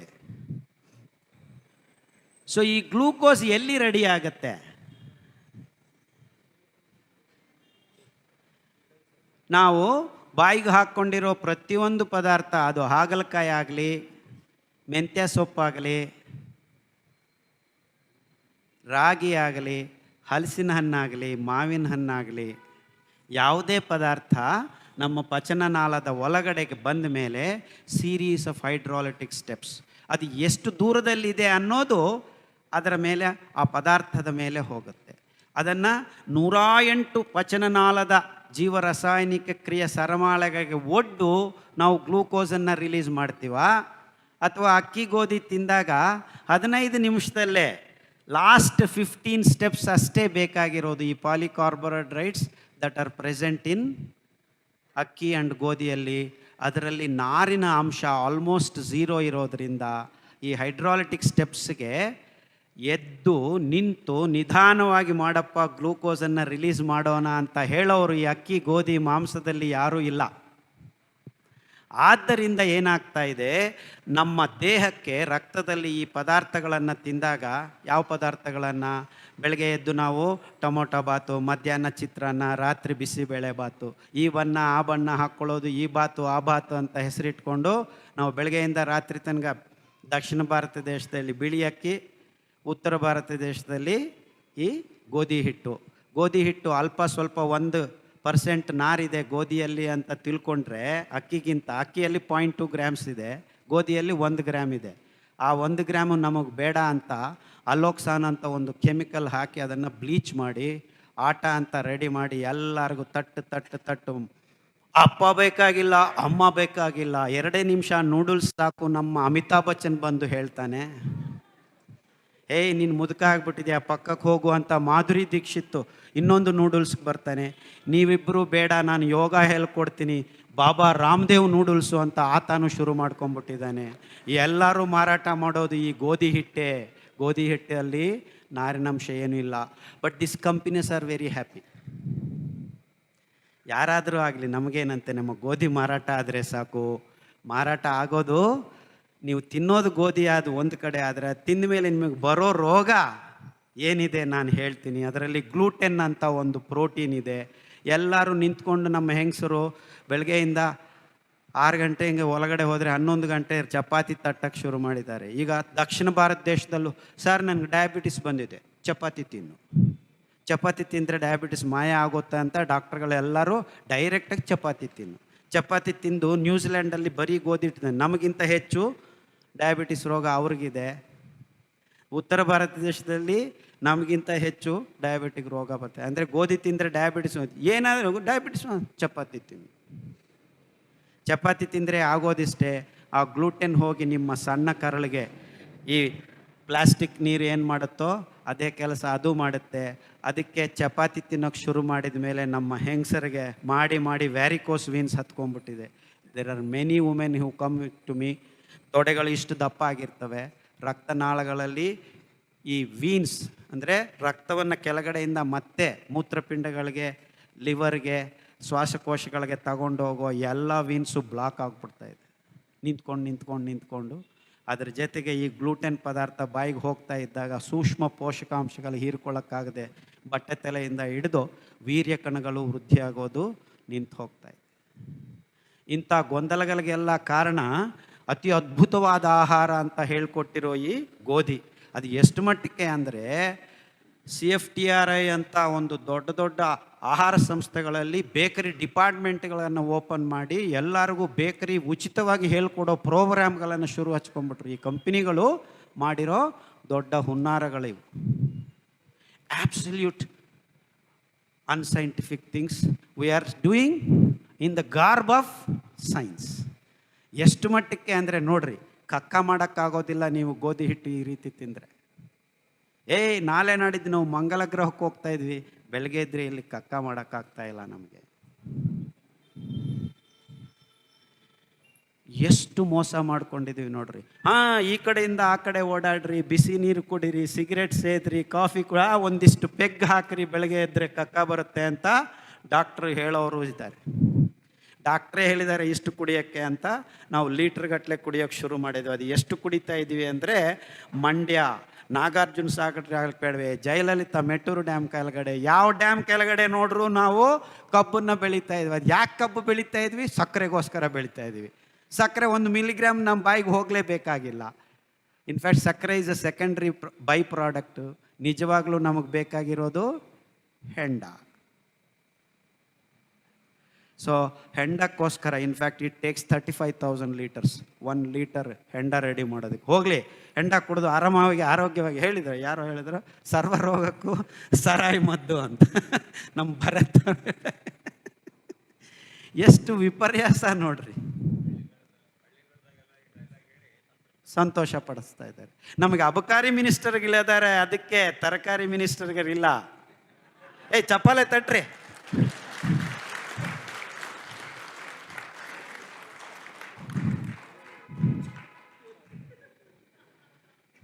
ಎಂಥ ಸ್ಥಿತಿಗೆ ಬಂದಿದ್ದೀವಿ ನೋಡ್ರಿ ನಾವು. This is the sad story of human race. We are willing to expend lot of natural resources to grow this ನಶೆ ಪದಾರ್ಥಗಳಕ್ಕೋಸ್ಕರ ನಮ್ಮ ಕೃಷಿ ಭೂಮಿಯನ್ನು ಒಡ್ಡಾಗಿಟ್ಟಿದ್ದೀವಿ. ಇನ್ಫ್ಯಾಕ್ಟ್ ಈಗ ಅಗ್ರಿಕಲ್ಚರ್ ಅಂದರೆ ಏನೂ ಇಲ್ಲ, ಕಬ್ಬು ಚೆನ್ನಾಗಿ ಬೆಳಿತೀರಾ. ಎಷ್ಟು ಮೋಸ ಆಗಿದೆ ಅಂದರೆ ನಮ್ಮ ಪಾಲೇಕರವರು ನ್ಯಾಚುರಲ್ ಫಾರ್ಮಿಂಗ್ ಅಂತ ಹೇಳಿ 2 ದಿವಸ ಕಬ್ಬು ಹೆಂಗೆ ಬೆಳೆಸ್ಕೊಡೋದು ಅಂತ ಹೇಳೋಕ್ಕೆ ಶುರು ಮಾಡಿದ್ದಾರೆ. What a sad story. ಕಬ್ಬು ಯಾಕೆ ಬೆಳಿಬೇಕು ನಾವು ಅನ್ನೋದ್ರ ಬಗ್ಗೆ ಅವ್ರಿಗೆ ಗಮನ ಇಲ್ಲ. ನಿಜವಾದ ಆರ್ಗ್ಯಾನಿಕ್, ನಿಜವಾದ ಸಾವಯವ, ನಿಜವಾದ ಸೇಂದ್ರಿಯ, ನಿಜವಾದ ನ್ಯಾಚುರಲ್ ಯಾವಾಗ ಆಗತ್ತೆ ಅಂದರೆ ನಾವು ಬೆಳೆದ ಮೇಲೆ ಆ ಪದಾರ್ಥ ನಿಜವಾಗಲೂ ನಮಗೆ ಬೇಕಾ ಬೇಡವಾ, ಅದರಿಂದ ನಮಗೆ ಆರೋಗ್ಯ ಬರುತ್ತಾ ಇಲ್ವಾ, ಅದನ್ನು ಬೆಳೆಯೋದ್ರಿಂದ ಭೂಮಿ ಮತ್ತೆ ಮರು ಪೀಳಿಗೆಗಳಿಗೆ ಸ್ವಸ್ಥವಾಗಿ ಇರುತ್ತಾ ಇಲ್ಲವಾ ಅಂತ ಯೋಚನೆ ಮಾಡ್ತಾ ಇಲ್ಲ. ಕಬ್ಬು ಅದು ನೀವು ಸಾವಯವವಾಗಿ ಬೆಳೀರಿ ಅಥವಾ ಕೆಮಿಕಲ್ಸ್ ಹಾಕಿ ಬೆಳೀರಿ, ನೀರನ್ನು ಹೀರ್ಕೊಳ್ಳುತ್ತೆ. 1 kg ಸಕ್ಕರೆ ಮಾಡೋದಕ್ಕೆ 28,000 ಲೀಟರ್ ನೀರು ಬೇಕೇ ಬೇಕು. ಅದು ಆರ್ಗ್ಯಾನಿಕ್ ಆಗಲಿ, ಇನ್ಆರ್ಗ್ಯಾನಿಕ್ ಆಗಲಿ, ನ್ಯಾಚುರಲ್ ಆಗಲಿ. ಕಬ್ಬನ್ನು ಬೆಳೆಯದೇ ಇರೋದು ನಿಜವಾದ ಆರ್ಗ್ಯಾನಿಕ್. ಬ್ರೌನ್ ಟಾಪ್ ಮಿಲ್ಲೆಟ್ ಅಂತಾರೆ. ಇನ್ನು ಹಿಮಾಲಯದ ಬೆಟ್ಟಲ ತಪ್ಪಲಗಳಲ್ಲಿ ಬಂದು ನೋಡಿದ್ರೆ ಅದಷ್ಟು ಕದೆ ಈಗಲೂ ಛತ್ತೀಸ್ಗಢದಿಂದ ನನ್ನ ಹತ್ರ ಕೆಲವು ಪೇಷಂಟ್ಸ್ ಬರ್ತಾರೆ. तो क्या मालूम नहीं कोडो चावल कहते हैं, हम कुछ भी नहीं कर सकते, वो ಅದುಧಾರ್ತೆ ಅದಷ್ಟು ಕದೆ ಹಂಗೆ ಬರುತ್ತೆ ಅಂತೆ. ಕೋಡೋ ಚಾವಲ್ ಅದರ ಹೆಸರು ಇಂಗ್ಲೀಷಲ್ಲೂ ಕೋಡೋ ಮಿಲ್ಲೆಟ್ ಅಂತಾರೆ. ಆರ್ಕ ಹೆಸರೇ ಸೂರ್ಯಂದು, ಆದಿ ಬೀಜ ಅದು. ನಮ್ಮ ಅದೃಷ್ಟ ಏನಂದರೆ ಈ ರೀತಿ ಯೂನಿವರ್ಸಲ್ ಆಯಾ ಜಾಗಕ್ಕೆ ಬೆಳೀತಕ್ಕಂಥ ಈ ಸಿರಿಧಾನ್ಯಗಳು, ನಾನು ಅದಕ್ಕೆ ಹೆಸರು ಸಿರಿಧಾನ್ಯ ಅಂತ ಹೆಸರಿಟ್ಟಿದ್ದೀನಿ. ಯಾಕೆ ಅಂತ ಹೇಳ್ತೀನಿ ನಿಮಗೆ. ಯಾಕೆಂದರೆ ಇಲ್ಲಿ ತನಕ ಈ ಕಂಪನಿ ಸೈಂಟಿಸ್ಟ್ಗಳು ಮತ್ತು ಅಗ್ರಿಕಲ್ಚರ್ ಯೂನಿವರ್ಸಿಟಿಗಳು ಇದನ್ನು ಕಿರುಧಾನ್ಯ, ತೃಣಧಾನ್ಯ, ಚಿರುಧಾನ್ಯ, ಯೂಸ್ಲೆಸ್ಸು, ಬಿಸಾಕೋ, ಬರ್ಡ್ಗೆ ಹಾಕೋ, ಹಸುಗೆ ಹಾಕೋ, ಈ ಥರ ಹೇಳ್ಕೊಂಡು ಬಂದಿದ್ದಾರೆ. ಇನ್ಫ್ಯಾಕ್ಟ್ ಇದು 60 ವರ್ಷ ಕಥೆ ಆದರೆ 6000 ವರ್ಷ ಹಿಂದೆ ಭವಿಷ್ಯತ್ ಪುರಾಣದಲ್ಲಿ ನಮ್ಮ ಶ್ವೇತ ವರಾಹ ಸ್ವಾಮಿ ಭೂಮಿ ತಾಯಿಯನ್ನು ಕಾಪಾಡಿದ್ದಾನೆ ಅಂತ ವರಾಹ ಅವತಾರ, ಅವರಿಗೆ ಇಷ್ಟ ಆಗಿದ್ದು ಪದಾರ್ಥ ಈ ನವಣೆ. ಅಲ್ಲಿಂದ ಉಲ್ಲೇಖನಗಳಿವೆ. ನಮ್ಮ ದುಷ್ಯಂತ ಶಕುಂತಲೆಯನ್ನು ದಾರ ಹರಿಯೋದಕ್ಕೆ ಕಣ್ವ ಮಹಾಮುನಿ ಬಳಸಿದ್ದು ಈ ನವಣೆ. ರಾಗಿ ತಿನ್ನುವನು ನಿರೋಗಿ, ಜೋಳ ತಿನ್ನುವನು ತೋಳದಂತೆ, ಅಕ್ಕಿ ತಿನ್ನುವನು ಹಕ್ಕಿಯಂತೆ ಹಾರಾಡುವ ಅಂತ ಸರ್ವಜ್ಞ ಹೇಳಿದ್ದು ಈ ಬಿಳಿ ಅಕ್ಕಿ ಅಲ್ಲ. ಈ ಬಿಳಿ ಅಕ್ಕಿ ತಿಂದರೆ ನಾವು ಹಂದಿಗಳ ಥರ ಬಿದ್ದುಕೊಂಡಿರ್ತೀವಿ. ಅವರು ಹೇಳಿದ್ದು ಆರ್ಕ ಅಕ್ಕಿ ಮತ್ತು ಕೊರ್ಲೆ ಅಕ್ಕಿ. ರಾಣಿಬೆನ್ನೂರ ಹತ್ರ ಇದೆ ಅವ್ರದ್ದು, ಅಲ್ಲಿಗೆ ಹೋಗಿ ನೋಡ್ಕೊಂಡು ಬನ್ನಿ, ಗೊತ್ತಾಗುತ್ತೆ. ಅಷ್ಟೇ ಯಾಕೆ, ನಮ್ಮ ಬೇಲೂರು ಹಳೆಬೀಡು ಶಿಲಾಬಾಲಿಕೆ ಕೈಯಲ್ಲಿರೋ ತೆನೆಗಳು ವರ್ತುಲಾಕಾರದ ನಮ್ಮ ಈ ಸಿರಿಧಾನ್ಯಗಳ ತೆನೆಗಳು. ಈ ಒಬ್ಲಾಂಗ್ ಅಕ್ಕಿ ಗೋಧಿದ್ದಲ್ಲ. ಅಂದರೆ ಈ ಎಲ್ಲ ಧಾನ್ಯಗಳು ನೋಡ್ರಿ, ವೈಡ್ ವೆರೈಟಿ ಆಫ್ ಭೌಗೋಳಿಕ ಪರಿಸ್ಥಿತಿಯಲ್ಲಿ ಬೆಳೀತಕ್ಕಂಥ ಆರ್ಕ, ನವಣೆ, ಸಾಮೆ, ಕೊರ್ಲು, ಊದಲು ನಮ್ಮ ಪಶ್ಚಿಮ ಘಟ್ಟಲ ತಪ್ಪಲುಗಳಲ್ಲಿ ಈ ಎಲ್ಲ 5 ಧಾನ್ಯಗಳು ಈಗಲೂ ಸಿಗ್ತಾ ಇವೆ. ಅದು ನಮ್ಮ ಅದೃಷ್ಟ, ನಮ್ಮ ಕರ್ನಾಟಕದ ಅದೃಷ್ಟ. All kinds of micro environmental situations are available. ಅಷ್ಟಕ್ಕೆ ನಮ್ಮ ಪಶ್ಚಿಮ ಘಟ್ಟಗಳು ಬಯೋಡೈವರ್ಸಿಟಿಗೆ ಅದ್ಭುತವಾದ ತಾಣಗಳು. 108 ಅಡಿಗಳು ನಡೀರಿ, 108 shades of green alone you will see. ಅಷ್ಟು ಡೈವರ್ಸಿಫೈಡ್ ಮೆಟೀರಿಯಲ್ಸನ್ನು ದೇವರು ನಮಗೆ ಕೊಟ್ಟಿದ್ದಾರೆ. ಅಷ್ಟು ಅದ್ಭುತವಾದ ಕಾಡನ್ನು ನಾವು ಈಗ 8%ಗೆ ತಂದು ನಿಲ್ಲಿಸ್ಕೊಂಡಿದ್ದೀವಿ. In the name of growing coffee, in the name of growing ಅಡಿಕೆ, in the name of growing ತಂಬಾಕು. ಯಾತಕ್ಕೆ ಇವೆಲ್ಲ ಚಟಗಳಿಗೆ? ಕಾಫಿಯಲ್ಲಿ ಕೆಫೀನ್ ಇದೆ, ಅಡಿಕೆ ಬೆಳೆಸಿ ಡ್ರಗ್ಸ್ಗೆ ಉಪಯೋಗಿಸ್ತಾ ಇದ್ದೀವಿ ಮಾರ್ಫೀನು, ತಂಬಾಕು ಅಲ್ಲಿ ನಿಕೋಟಿನ್ನು. ಇನ್ನೂ ಅದ್ಭುತ ಏನಂದರೆ ನಮ್ಮ ಭೂಮಧ್ಯ ರೇಖೆಗೆ 5 ಅಡಿ ಕೆಳಗಡೆ ಮೇಲಗಡೆ ಕೊಕೋವಾ ಅಂತ ಒಂದು ಗಿಡ ಬೆಳೆಯುತ್ತೆ. ಅದರಿಂದ ಈ ಸೋ ಕಾಲ್ಡ್ ಚಾಕ್ಲೇಟನ್ನು ರೆಡಿ ಮಾಡ್ತಾರೆ. ಅದು ಎಷ್ಟು ಟನ್ಗಟ್ಲೆ ರೆಡಿ ಮಾಡ್ತಾ ಇದ್ದಾರೆ ಅಂದರೆ ನೀವೇ ಊಹೆ ಮಾಡಿರಿ. ಎಷ್ಟು ಮಟ್ಟಿಗೆ ಅಂದರೆ ನಮ್ಮ ತೆಂಡೂಲ್ಕರ್ದು ಒಂದು ಆ್ಯಡ್ ಇದೆ, ನನಗೆ ಅದನ್ನು ನೋಡಿದರೆ ನಗಬೇಕೋ ಅಲ್ಲಬೇಕೋ ಗೊತ್ತಾಗೋದಿಲ್ಲ. ಅವನು ಎಲ್ಲೋ ಹೋಗ್ತಾನೆ, ಆಫ್ರಿಕನ್ ಡೆಸರ್ಟ್ ಹತ್ರ ಎಲ್ಲೋ ಟ್ರೈಬಲ್ಸ್ ಹತ್ರ ಹೋಗ್ತಾನೆ. ಹಿಂಗೆ ನೋಡ್ತಾರೆ, ತೆಂಡೂಲ್ಕರ್ ಯಾರು ಅಂತ ಅವ್ರಿಗೆ ಗೊತ್ತಿಲ್ಲ. This fellow has filled in is head, ಮುಖದಲ್ಲಿ. ಅಂದರೆ ನಾನಂದರೆ ಎಲ್ಲರಿಗೂ ಗೊತ್ತಿರಬೇಕು, ಐ ಆಮ್ ಬಿಗ್ ಸ್ಟಾರ್ ಅಂತ ಹೋಗ್ತಾನೆ, ಗೊತ್ತಾಗೋದಿಲ್ಲ. ಹಿಂಗೆ ಅಂದ್ಕೊಂಡು ಒಂದು ಚಾಕ್ಲೇಟ್ ತೆಗೆದು ತಿನ್ನೋಕೆ ನೋಡ್ತಾನೆ. ಚಾಕ್ಲೇಟ್ ತೆಗೆದ ತಕ್ಷಣ ಎಲ್ಲರೂ ಮಕ್ಕಳು ಬಂದುಬಿಡ್ತಾರೆ. ಅಂದರೆ chocolate is known to this kids. ಆವಾಗ ಚಾಕ್ಲೇಟ್ ಕೊಟ್ಟಾಗ ಎಲ್ಲರೂ ನಗ್ತಾರೆ. ಅಂದರೆ he is willing to bow down to this chocolate ad. ಆ ಚಾಕ್ಲೇಟಲ್ಲಿ ಏನಿದೆ, ಆ ಥಿಯೋಬ್ರೋಮಿನ್ ಅಂತ ಇನ್ನೊಂದು ಅಡಿಕ್ಟಿವ್ ಆಲ್ಕಲಾಯ್ಡ್ ಇದೆ, ಈ ಕೆಫೀನು ನಿಕೋಟಿನ್ ಥರ. ಅಷ್ಟು ದೊಡ್ಡ ಪ್ರಮಾಣ ಇಲ್ಲದೆ ಇದ್ರೂ ಒಂದು ಸಣ್ಣ ಪ್ರಮಾಣದಲ್ಲಿ ಅಡಿಕ್ಟಿವ್ ಕೆಮಿಕಲ್ ಇದು. ಆ ಥಿಯೋಬ್ರೋಮಿನ್ ಭೂಮಧ್ಯ ರೇಖೆಗೆ 5 ಡಿಗ್ರಿ ಕೆಳಗಡೆ ಮೇಲಗಡೆ ಎಷ್ಟು ಕಾಡಿದೆ, ಆ ಕಾಡಿನಲ್ಲಿ ಮಾತ್ರ ಬೆಳೆಯೋದು. ಆದರೆ ಇಡೀ ಪ್ರಪಂಚ ಚಾಕ್ಲೇಟ್ ತಿಂತಾ ಇದೆ, ಎಲ್ಲಿ ನೋಡು ಚಾಕ್ಲೇಟು. ಇನ್ಫ್ಯಾಕ್ಟ್ ಎಷ್ಟು ಮಟ್ಟಕ್ಕೆ ಅಂದರೆ ನಾಚಿಕೆ ಆಗತ್ತೆ ಇದು ಹೇಳೋದಕ್ಕೆ.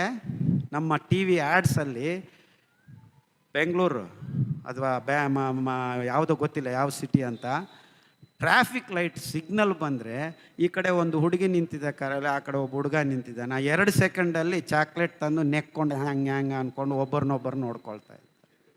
In fact I keep getting almost every day, ಡಾಕ್ಟ್ರೇ 5 ವರ್ಷ ಆಯಿತು ಮದುವೆ ಆಗಿ, ಮಕ್ಕಳಾಗಲಿಲ್ಲ. Many software engineers and their wives are coming with this big problem. No problem, ನಮ್ಮ ಹತ್ರ ಬನ್ನಿ, IVF ಇದೆ, ಇದಿದೆ, ಅದು ಇದೆ, ಮಾಡ್ತೀವಿ. ಎಷ್ಟಪ್ಪ percentage of success? It depends 3 to 5%. ಇದು ಅಂದರೆ ವೀರ್ಯ ಕಣಗಳ ಉತ್ಪಾದನೆ ಮಾಡೋ ಶಕ್ತಿಯನ್ನು ನಾವು ಕಳ್ಕೊಂಡ್ಬಿಟ್ಟಿದ್ದೀವಿ. ಇನ್ಫ್ಯಾಕ್ಟ್ 80% ಆಫ್ ಪೀಪಲ್ ಈಗ 25 ಮಿಲಿಯನ್ ದಾಟ್ತಾ ಇಲ್ಲ. In fact Germany will not exist as Germany in next 10 years. ಅವ್ರ ಆವ್ರೇಜ್ ಏಜ್ ಈಗ 48 ಅಂತೆ, ಮಕ್ಕಳೇ ಹುಟ್ಟುತ್ತಾ ಇಲ್ಲ. The same condition is going to come in our country. Of course ನಮ್ಮ ದೇಶದ್ದೊಂದು ದೊಡ್ಡ ಶಕ್ತಿ ಏನಂದರೆ ಎಲ್ಲರೂ ಈಗ ಇನ್ನೂ ಅಕ್ಕಿ ಗೋಧಿ ಮಾಂಸ ತಿನ್ನೋದೆಲ್ಲ. ಅಲ್ಪ ಸ್ವಲ್ಪ ಜನ ಈಗಲೂ ರಾಗಿ ಜೋಳ, ಅಲ್ಲಿ ನವಣೆ, ಇಲ್ಲಿ ಸಾಮೆ, ಅಲ್ಲಿ ಆರ್ಕ ಇನ್ನೂ ತಿಂತಾ ಇದ್ದಿದ್ರು, ಅದನ್ನು ಇನ್ನೂ ಬೆಳೆಸ್ತಾ ಇದ್ದಿದ್ರು. 15 ವರ್ಷ ಹಿಂದೆ ಬಂದು ಅಯ್ಯೋ ಈ ಧಾನ್ಯಗಳೆಲ್ಲ ಮಾಯ ಆದರೆ ಇನ್ನು ಮುಂದಿನ ಪೀಳಿಗೆಗಳಿಗೆ, ಇಡೀ ಮಾನವ ಕುಲಕ್ಕೆ ಕಂಟಕ ಆಗತ್ತೆ ಅಂತ ಈ 5 ಧಾನ್ಯಗಳನ್ನು ತಂದು ನಾನು ಕಾಡು ಕೃಷಿ ಪರಿಕಲ್ಪನೆಯಲ್ಲ ಬೀಜ ಬೆಳೆಸಿ ಮತ್ತೆ ರೈತರು ಕೊಟ್ಟು ಎಲ್ಲರಿಗೂ ಈ ಸಿರಿಧಾನ್ಯಗಳನ್ನು ತಿಂದರೆ ಆಗ್ತಕ್ಕಂಥ ಅತಿ ಅದ್ಭುತವಾದ ಆರೋಗ್ಯ ಲಕ್ಷಣಗಳೇನು ಅಂತ ನಿಮಗೆ ಇನ್ನು ನೆಕ್ಸ್ಟ್ 10 ಮಿನಿಟ್ಸಲ್ಲಿ ಹೇಳ್ತೀನಿ. But that doesn't mean we have to eat only ಸಿರಿಧಾನ್ಯ. ಕಳೆಕಾಯಿ ಬೀಜ ಅದರ ಜೊತೆಗೆ ಬೆಳೆಸ್ಕೋಬೇಕು, ಎಳ್ಳು ಅದರ ಜೊತೆಗೆ ಬೆಳೆಸಬೇಕು. ಇನ್ಫ್ಯಾಕ್ಟ್ ಒಂದು ಫೋಟೋ ಕಳಿಸಿದ್ದೆ ಸರಿತಾ ಅವ್ರಿಗೆ, ಕಾಡು ಕೃಷಿ ಫೋಟೋ ನಾವು ಮಾಡಿದ್ದು. ಇಲ್ಲಿ ಹಾಕಿದ್ದಾರೆ. Yes, beautiful. You see the front part ಕಡಲೆಕಾಯಿ, ನೆಕ್ಸ್ಟ್ ಎಳ್ಳು, ನೆಕ್ಸ್ಟ್ ಆರ್ಕ, ನೆಕ್ಸ್ಟ್ ಕೊರ್ಲೆ, ನೆಕ್ಸ್ಟ್ ಮೆಕ್ಕೆಜೋಳ, ನೆಕ್ಸ್ಟ್ ತೊಗರಿ, ಎಲ್ಲ 1 ಎಕರೆಯಲ್ಲಿ. ಒಂದು ಚೂರು ನೀರು ಬೇಕಾಗಿಲ್ಲ, ಒಂದು ಚೂರು ಗೊಬ್ಬರ ಬೇಕಾಗಿಲ್ಲ, ಒಂದು ಚೂರು ಪೆಸ್ಟಿಸೈಡ್ ಬೇಕಾಗಿಲ್ಲ. Absolutely no energy spent. 4 ಮಳೆ ಬರುತ್ತೆ, ಎಲ್ಲ ಧಾನ್ಯಗಳು ಅದಷ್ಟಕ್ಕವೇ ಬೆಳೆಯುತ್ತೆ. ಇಂಥ ಅದ್ಭುತವಾದ ಕೃಷಿ ಪದ್ಧತಿಗಳು 800 ವರ್ಷ ಹಿಂದೆ ದಾಖಲೆಗಳಾಗಿವೆ. ಅದನ್ನು ನಾವು ಮರುಸೃಷ್ಟಿ ಮಾಡಿದ್ದೀವಿ. ಈ ಧಾನ್ಯಗಳನ್ನು ಬೆಳೆಸಿ ಕುಟ್ಕೊಂಡು ಆ ಕಡಲೆಕಾಯಿ ಬೀಜವನ್ನು ನಾವು ಹುರಿದು ಉಫ್ ಅಂತ ಬಿಸಾಕಿರೋ ಆ resveratrol chemical anti bacterial, anti fungal, anti carcinogenic, anti inflammatory. ಎಷ್ಟು ಮಟ್ಟಕ್ಕೆ ಅಂದರೆ ನಾವು ಆ ಪ್ರಕೃತಿ ಸಹಜವಾಗಿದ್ದ ಮುಟ್ಟು ಮಾಡುವ ಗುಣವನ್ನು 8 ವರ್ಷಕ್ಕೆ ಇಳಿಸಿದ್ರೆ, ಈ ರೆಸ್ವೆರೆಟ್ರಾಲ್ ನೀವು ತಿಂದರೆ 60 ವರ್ಷಕ್ಕೆ ಆಗಬೇಕಾಗಿದ್ದ ಏಜಿಂಗ್ ನಿಮಗೆ 80 ವರ್ಷಕ್ಕಾಗುವಂಥ ಅದ್ಭುತವಾದ ಗುಣ ಈ ಕಳ್ಳೆಕಾಯಿ ಬೀಜ ಸಿಪ್ಪೆಯಲ್ಲಿದೆ. ಅದನ್ನು ಒಳ್ಳೆಯದು ಅಂತ ಹೇಳೋ ಒಬ್ಬ ಸೈಂಟಿಸ್ಟು ನಮ್ಮ ಭೂಮಿ ಮೇಲೆ, ನಮ್ಮ ಇಂಡಿಯಾದಲ್ಲಿ ಇಲ್ಲ. ಸೋಯಾಬೀನ್ ತಿನ್ನಿ ಅಂತ ಹೇಳೋರು ಸಾವಿರಾರು ಜನ ಇದ್ದಾರೆ, ಗೋಧಿ ತಿನ್ನಿ ಅಂತ ಹೇಳೋರು ಸಾವಿರಾರು ಜನ ಇದ್ದಾರೆ, ಆಲಿವ್ ಆಯಿಲ್ ಕುಡೀರಿ ಅಂತ ಯಾವುದೇ ಟಿ ವಿ ಚಾನಲ್ ಆ್ಯಡ್ ಮಾಡಿ ನೋಡಿ, ಅಡಿಗೆ ಶೋಗಳಲ್ಲಿ ಬಳಸ್ತಾ ಇರ್ತಕ್ಕಂಥ ಆಲಿವ್ ಆಯಿಲ್ ಕೌಂಟ್ ಮಾಡಿದ್ರೇ ಸಾಕು ನನಗೆ ತಲೆ ತಿರುಗುತ್ತೆ. ಅದು ಎಷ್ಟು olive oil, Vicky vegetarian olive oil, ಅವನು ಗಡಿಗಡಿಕ್ಕೆ ಆಲಿವ್ ಆಯಿಲ್ ಹಾಕ್ತಾನೆ ಇರ್ತಾನೆ. ಯಾವುದೇ ಚೆಫ್ ನೋಡ್ರಿ, every one uses olive oil. ಇನ್ನು ನಮ್ಮ ದೇಶದಲ್ಲಿ ಬೇರೆ ಆಯಿಲೇ ಇಲ್ಲ. ಎಲ್ಲಿಂದ ಬರ್ತಾ ಇದೆ ಆಲಿವ್ ಆಯಿಲು? ಈ ಅಡಿಗೆ ಶೋಗಳಲ್ಲಿ ತೋರಿಸ್ತಾ ಇರೋ ಆಲಿವ್ ಆಯಿಲನ್ನು ಕ್ಯಾಲ್ಕುಲೇಟ್ ಮಾಡಿದರೆ ಸಾಕು ನನಗೆ ತಲೆ ತಿರುಗಿ, ಎಲ್ಲಿಂದ ತರ್ತಾ ಇದ್ದಾರೆ ಇಷ್ಟು ಆಲಿವ್ ಆಯಿಲು ಅಂತ. ಅಲ್ಲಿ ಆಲಿವ್ ಗಿಡಗಳು ಇರೋದು ಇಡೀ ಇಟ್ಲಿನ ಎತ್ತು ಬಿಸಾಕಿ ಜಾಡಾಡಿಸಿದ್ರೆ ನಿಮಗೆ ಸಿಗೋದು 10,000 ಲೀಟರ್. ನಮ್ಮ ಇಂಡಿಯಾದಲ್ಲೇ ಅಡಿಗೆ ಶೋಗಳಲ್ಲೇ ಅಷ್ಟಕ್ಕಿಂತ ಜಾಸ್ತಿ ಎಣ್ಣೆ ಬಳಸ್ತಾ ಇದ್ದಾರೆ. ಇನ್ನು ಇಡೀ ಪ್ರಪಂಚ ಬಳಸೋ ಆಲಿವ್ ಆಯಿಲನ್ನು ಕ್ಯಾಲ್ಕುಲೇಟ್ ಮಾಡಿದರೆ ನನಗಂತೂ ಅರ್ಥ ಆಗಲ್ಲ ಎಲ್ಲಿಂದ ಬರ್ತಾ ಇದೆ ಆಲಿವ್ ಆಯಿಲ್ ಅಂತ. ಎಲ್ಲಿಂದ ಬರುತ್ತೆ? We are all living notion of food. Olive oil ಇಲ್ಲ ಅಲ್ಲಿ, ಆಲಿವ್ ಆಯಿಲ್ ವಾಸನೆ ಇದೆ, ಆಲಿವ್ ಆಯಿಲ್ ಕಲರ್ ಇದೆ ಅಷ್ಟೇ. ಸನ್ಫ್ಲವರ್ ಆಯಿಲ್ ಅಂತೆ. ಇಡೀ ಇನ್ಫ್ಯಾಕ್ಟ್ ಅವರೇ ಅಡ್ವರ್ಟೈಸ್ಮೆಂಟಲ್ಲಿ the largest selling oil sunflower, pure oil. ಅದು ನಿಜವಾಗ್ಲೂ ಪ್ಯೂರ್ ಏನೂ ಇಲ್ಲ ಅಲ್ಲಿ, ಬರೀ ತಿಳಿ ಎಣ್ಣೆ, ಮಿನರಲ್ ಆಯಿಲ್ ಇದೆ ಅಷ್ಟೇ. ಎಲ್ರಿ ಸನ್ಫ್ಲವರ್ ಸೀಡ್ಸ್ 4 kg ಒತ್ತಿದ್ರೆ 1 ಲೀಟರ್ ಎಣ್ಣೆ ಬರೋದು.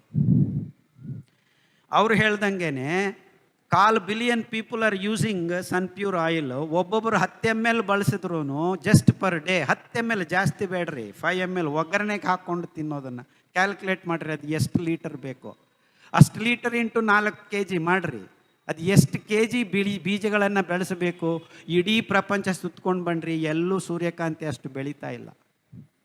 ಅಂದರೆ ಏನು, ಎಲ್ಲಿಂದ ಬರ್ತಾ ಇದೆ ಆಯಿಲ್ ಹೇಳ್ರಿ ನನಗೆ?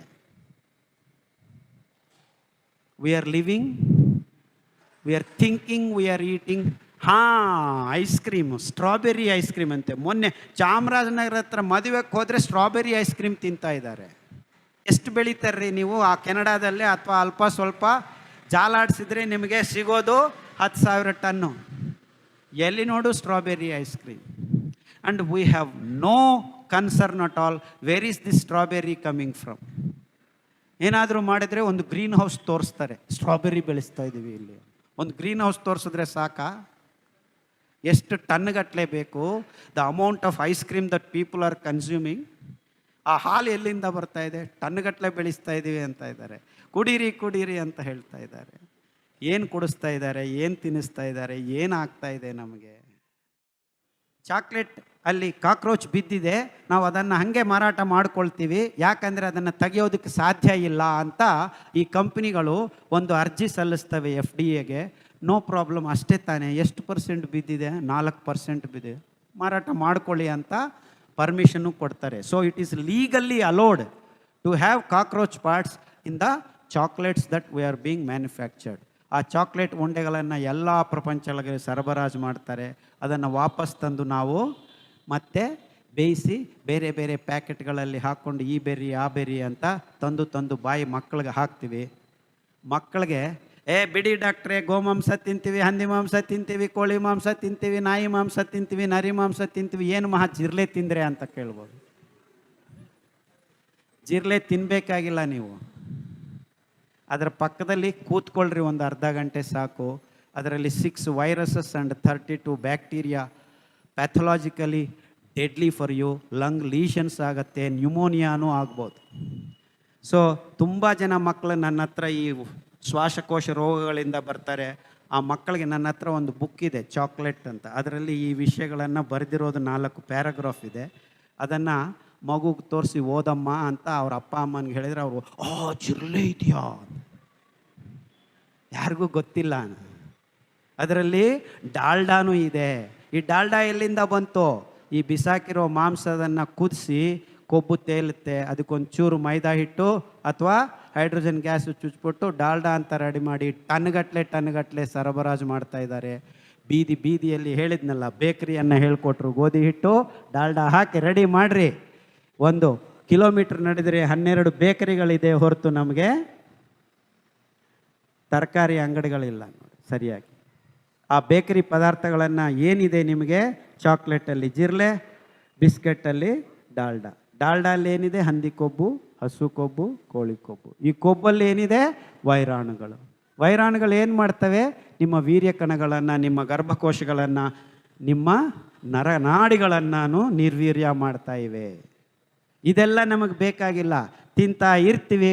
ಏನಾದರೂ ರೋಗ ಬಂದರೆ ಡಾಕ್ಟ್ರುಗಳಿದ್ದಾರೆ, ಟ್ಯಾಬ್ಲೆಟ್ಗಳು ರೆಡಿ ಇವೆ, ಟನ್ಗಟ್ಟಲೆ ಮಾರಾಟ ಮಾಡ್ತಾ ಇದ್ದಾರೆ. ಇನ್ಫ್ಯಾಕ್ಟ್ ಇಟ್ ಈಸ್ ನಾವು ಟಾರ್ಗೆಟ್ ಓರಿಯೆಂಟೆಡ್ ಬಿಸ್ನೆಸ್ ಯಾವುದಪ್ಪ ಇಡೀ ಪ್ರಪಂಚದಲ್ಲಿ ಅಂದರೆ ಫಾರ್ಮಸ್ಯೂಟಿಕಲ್ ಕಂಪನೀಸ್. ದಾಳಿಂಬೆ ಹಣ್ಣು ತುಂಬ ಒಳ್ಳೆಯದು, ರಕ್ತ ವೃದ್ಧಿ ಆಗುತ್ತೆ. ಅದನ್ನು ಬೆಳೆಸೋ ರೀತಿ ನೋಡಿದರೆ ಕ್ಯಾನ್ಸರ್ ಗಡ್ಡೆ ಬರುತ್ತೆ ಅದನ್ನು ತಿಂದರೆ. ನೀವು ಬೆಳೆಯೋಕ್ಕೆ ಮುಂಚೆನೇ ಫಂಗಿಸೈಡ್ ಇಷ್ಟು ಅಪ್ಲೈ ಮಾಡಬೇಕಂತ ರೆಡಿ ಮಾಡಿ ಕೊಡ್ತಾ ಇದ್ದಾರೆ.